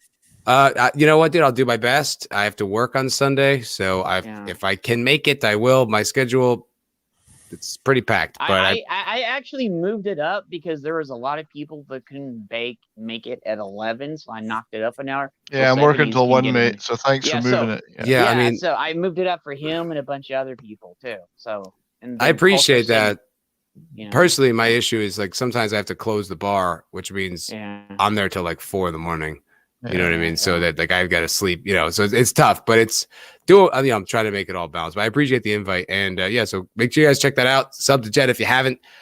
12 o'clock mystery show stream with some mystery guests, maybe me. I don't know. We'll see. Yeah. Hope so. Ace, when can we expect content from you, sir? Well, I'll give you guys a little tease right now. I love it. If you're thinking of reading the life and times of Cicero, Rome's greatest politician, my one-word response is no, don't do it.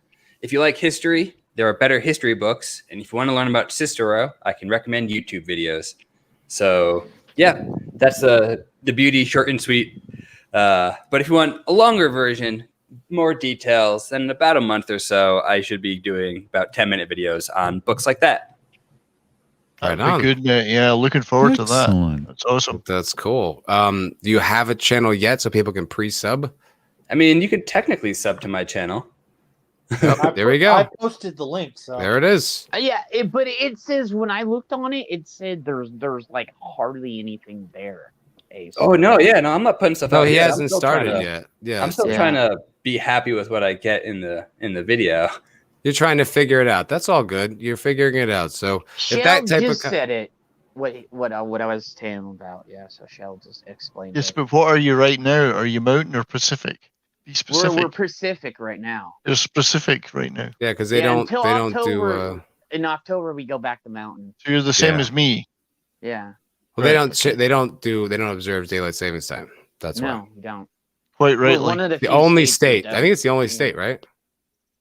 Yeah, There's there's like a province, one Saskatchewan, or I two think. other. and Yeah. Canada doesn't. I think Hawaii. Canada. Yeah. I meant the real country. The country that matters, Scott. No, But yeah, America's but Saskatchewan is a province, not a state. not America's little cousin. But yeah, As the Simpsons would have spread it. the ace, guys. Saskatchewan is a Ace wannabe awesome state. too. So yeah. Tension already did Saskatchewan. Look at that. As sarcastic and caustic and all around unpleasant as he is, he Yeah. actually subbed to Ace. So there you go. There you go. Draco, can we expect anything from you in the future?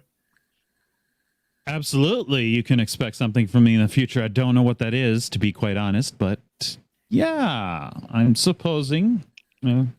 Probably. I'm always hanging out with you and with Jed occasionally, but yeah, I am in that place looking for something that really is what is the thing that I really want to do. And part of it is like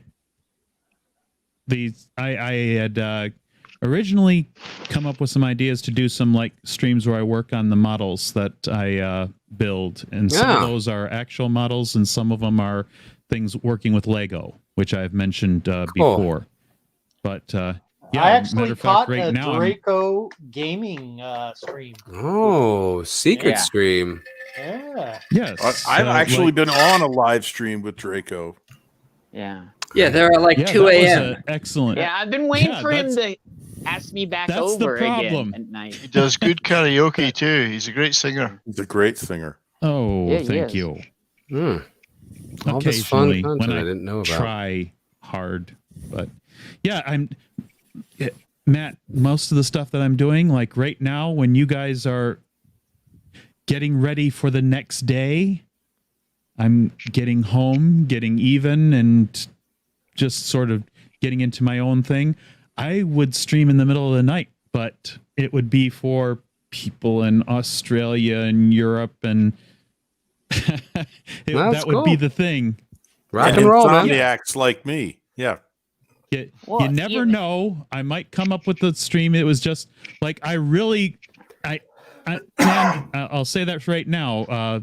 Just another red shirt. That was marvelous. You being able to stream with me that one time, and I will never be able to.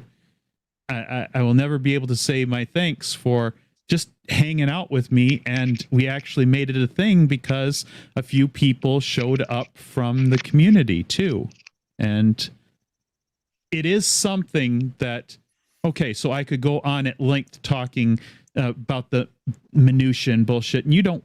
I don't find that as interesting as if people get to talk to each other, especially. I got to find out things about Red Shirt that I didn't know, and people who were watching got to find out about things that Red Shirt that maybe you didn't know. So it's just maybe an interview is spawned out of it. You never know, but yeah, live streams possible entirely. Yeah. And I'm always up for you, brother. Just hit me up. Yeah, except when you stream like 5 streams a day and you're done by 1 in the morning, 2 in the morning. Yeah, but I'll still go on another one. He's a lightweight. I went on somebody else's stream in the middle of the night. I was like, oh, you know what? I'm just going to do it because somebody asked me. I was like, no, I'm going to go over. So yeah, ask me. I'll tell you what, Draco, I get up at 4 a.m. to go to my 5 a.m. shift. So start streaming around about then and I'll be with you. Yeah. Right on. Well, make sure you give Draco a look, and hopefully you'll catch some of his secret content. The mighty Wrench Eric K. Thank you for joining us, sir. I know that you don't have a channel, but we can always catch you around the community because you're one of the most supportive people. People keep saying I should create one, and I have seriously been thinking about it, actually. So okay. It may happen at some time, but you can always catch me here on Fridays when Matt's well enough to actually have the stream. Inconsistent. Yeah, so inconsiderate getting sick, I know. And didn't we have to rush around and decide whose channel it's going to be on for that week too? So yeah. Yeah. Well, it's funny. Vidge did point out though. I mean, this is 6 months of this show. It's pretty awesome. We've been doing it for this long, this consistently. It's pretty cool. Then you can always find me on another little channel called Nerdrotic. Probably nobody's ever heard of that. No, I never heard of that place. What is it? I don't know it. Nerd who? It doesn't have anything to do with guy who owned a comic shop. Is that the guy who owned a comic shop? Yeah, I think I heard that. It's a rumor. Oh, I heard it's a rumor. I don't even believe him. And Internet Hobbits. That's Internet Hobbits. Convict. Isn't he from Texas, that guy? Well, I know he's a white supremacist. I know that for sure. Yeah. Racist. He's got a really big beard. Be careful. I think his name is Beaker or something like that. Beaker. Like the Muppet.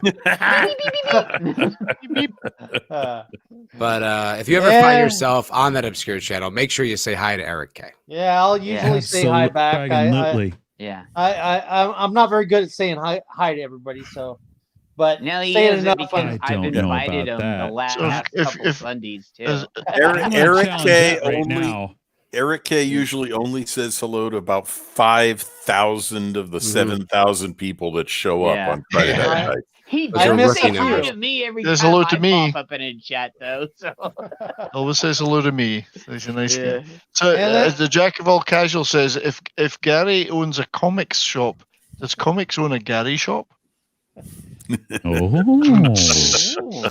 kind of like that's actually false. Gary owned 3 high schools and he was kicked out of a comic shop. So that's right. Yes. I'm not boomer as much as Gary, but I'm not hot on my buttons. You can usually find me Geeks and Gamer streams, modding there. Clobber and Chimes, modding there. Yeah. Let's see. I pop in Jeds and mod there sometimes. Yeah. You poor bastard. Yeah, right. Yeah. That's a tough job. He couldn't get away from it. He came over to my channel and I made him a mod. Yeah, I modded there too. Let's see, Comics Division, I mod there. Let's see, Midnight's Edge, Media Radio.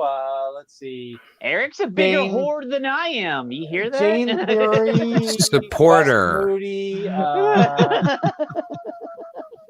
have no idea how many channels I've actually modded. Oh, let's see, the TARDIS Zone. Let's see. What do you do for a living? All kinds of things. What do you do in the remaining 5 minutes of the week? yeah, exactly. So yeah, you can find me around usually here and there. So all over it. Make sure you send love to Eric K. And if you're going to be in Vegas, make sure you say hi to Eric K. Because he's going to be there. Retro just showed up. Matt and I will be the ones with the big chips around us. Damn right. So. Yeah. Damn right. Huge, the big stacks of chips. Stacks. And all the girls and the money. Yeah. but yeah. Red shirt. I think same kind of deal, man.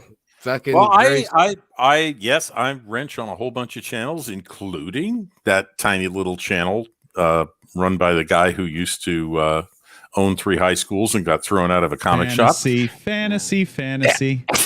Nonsense. But I have been doing something interesting recently that I think people ought to check out with the Wake Down.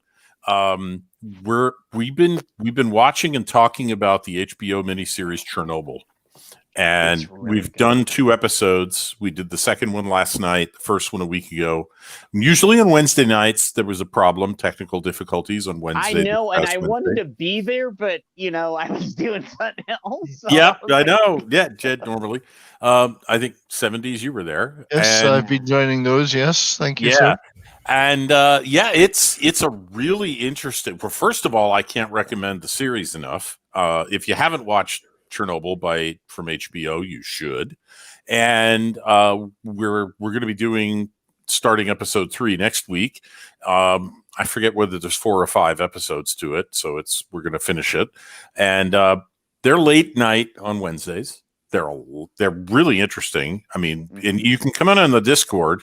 If you don't have access, ping me on Discord or ping in the chat, and I'll get on. We'll get you there somehow, so you can. We'll start the stream afterwards. So, we'll figure out how to get somebody into the Discord to watch the episode with us, if that's what you want, and then we talk about it for an hour or 2 after we watch it. So, those are probably the most interesting thing, other than this show, which I've been doing every week for pretty much 6 months, which I love. And I will be here, and I will be here in the future. So thank you, Matt. Sure. And that's pretty much what I'm up to these days. And Red Shirt's on Minds. Check him out on Minds. Yes, I am. Right on. Yeah, that's cool. I like that you guys are doing that. That's really fun. I think that's an interesting thing. And Wake Down's always out there talking about interesting content. He's always got I'm like, oh fuck, I would like to talk about that. Shit, yeah. I love that he's doing that. So that's dope, man. Make sure you guys check out Red Shirt there. And last, certainly not least, that 70s rock fan. Hello, brother. Well, thank you, sir. I would like to thank everybody in the chat for being here once again. You are freaking amazing. All of you. Sentient Dildo? Even Sentient Dildo. He's a fine, upstanding member of this community. He's certainly outstanding. He's certainly outstanding. And I would like to thank all of you on the panel, because you're all freaking awesome. And everyone should subscribe to you all. And Matt particularly, because you're the fucking man. So thanks for having me on, man. Sir. I always appreciate it. Any new videos coming out? Any interesting content? Yeah, so I'm up to 110 subscribers now. Yeah. Probably about 100 of them are me, but that's Got to get that hustle, 100. baby. I'll say 90. I was over exaggerating. But yeah, I'm working on a new video which should be out in a couple of days about, as you know, I do videos about science fiction books. This one will be about Greg Bear's Eon, which is a fantastic novel. It's a very thick book. It's got a lot of pages in it, so it must be good. And I also do stuff about music. Strangely enough, obscure bands that nobody else has ever heard of that I can talk about for half an hour on.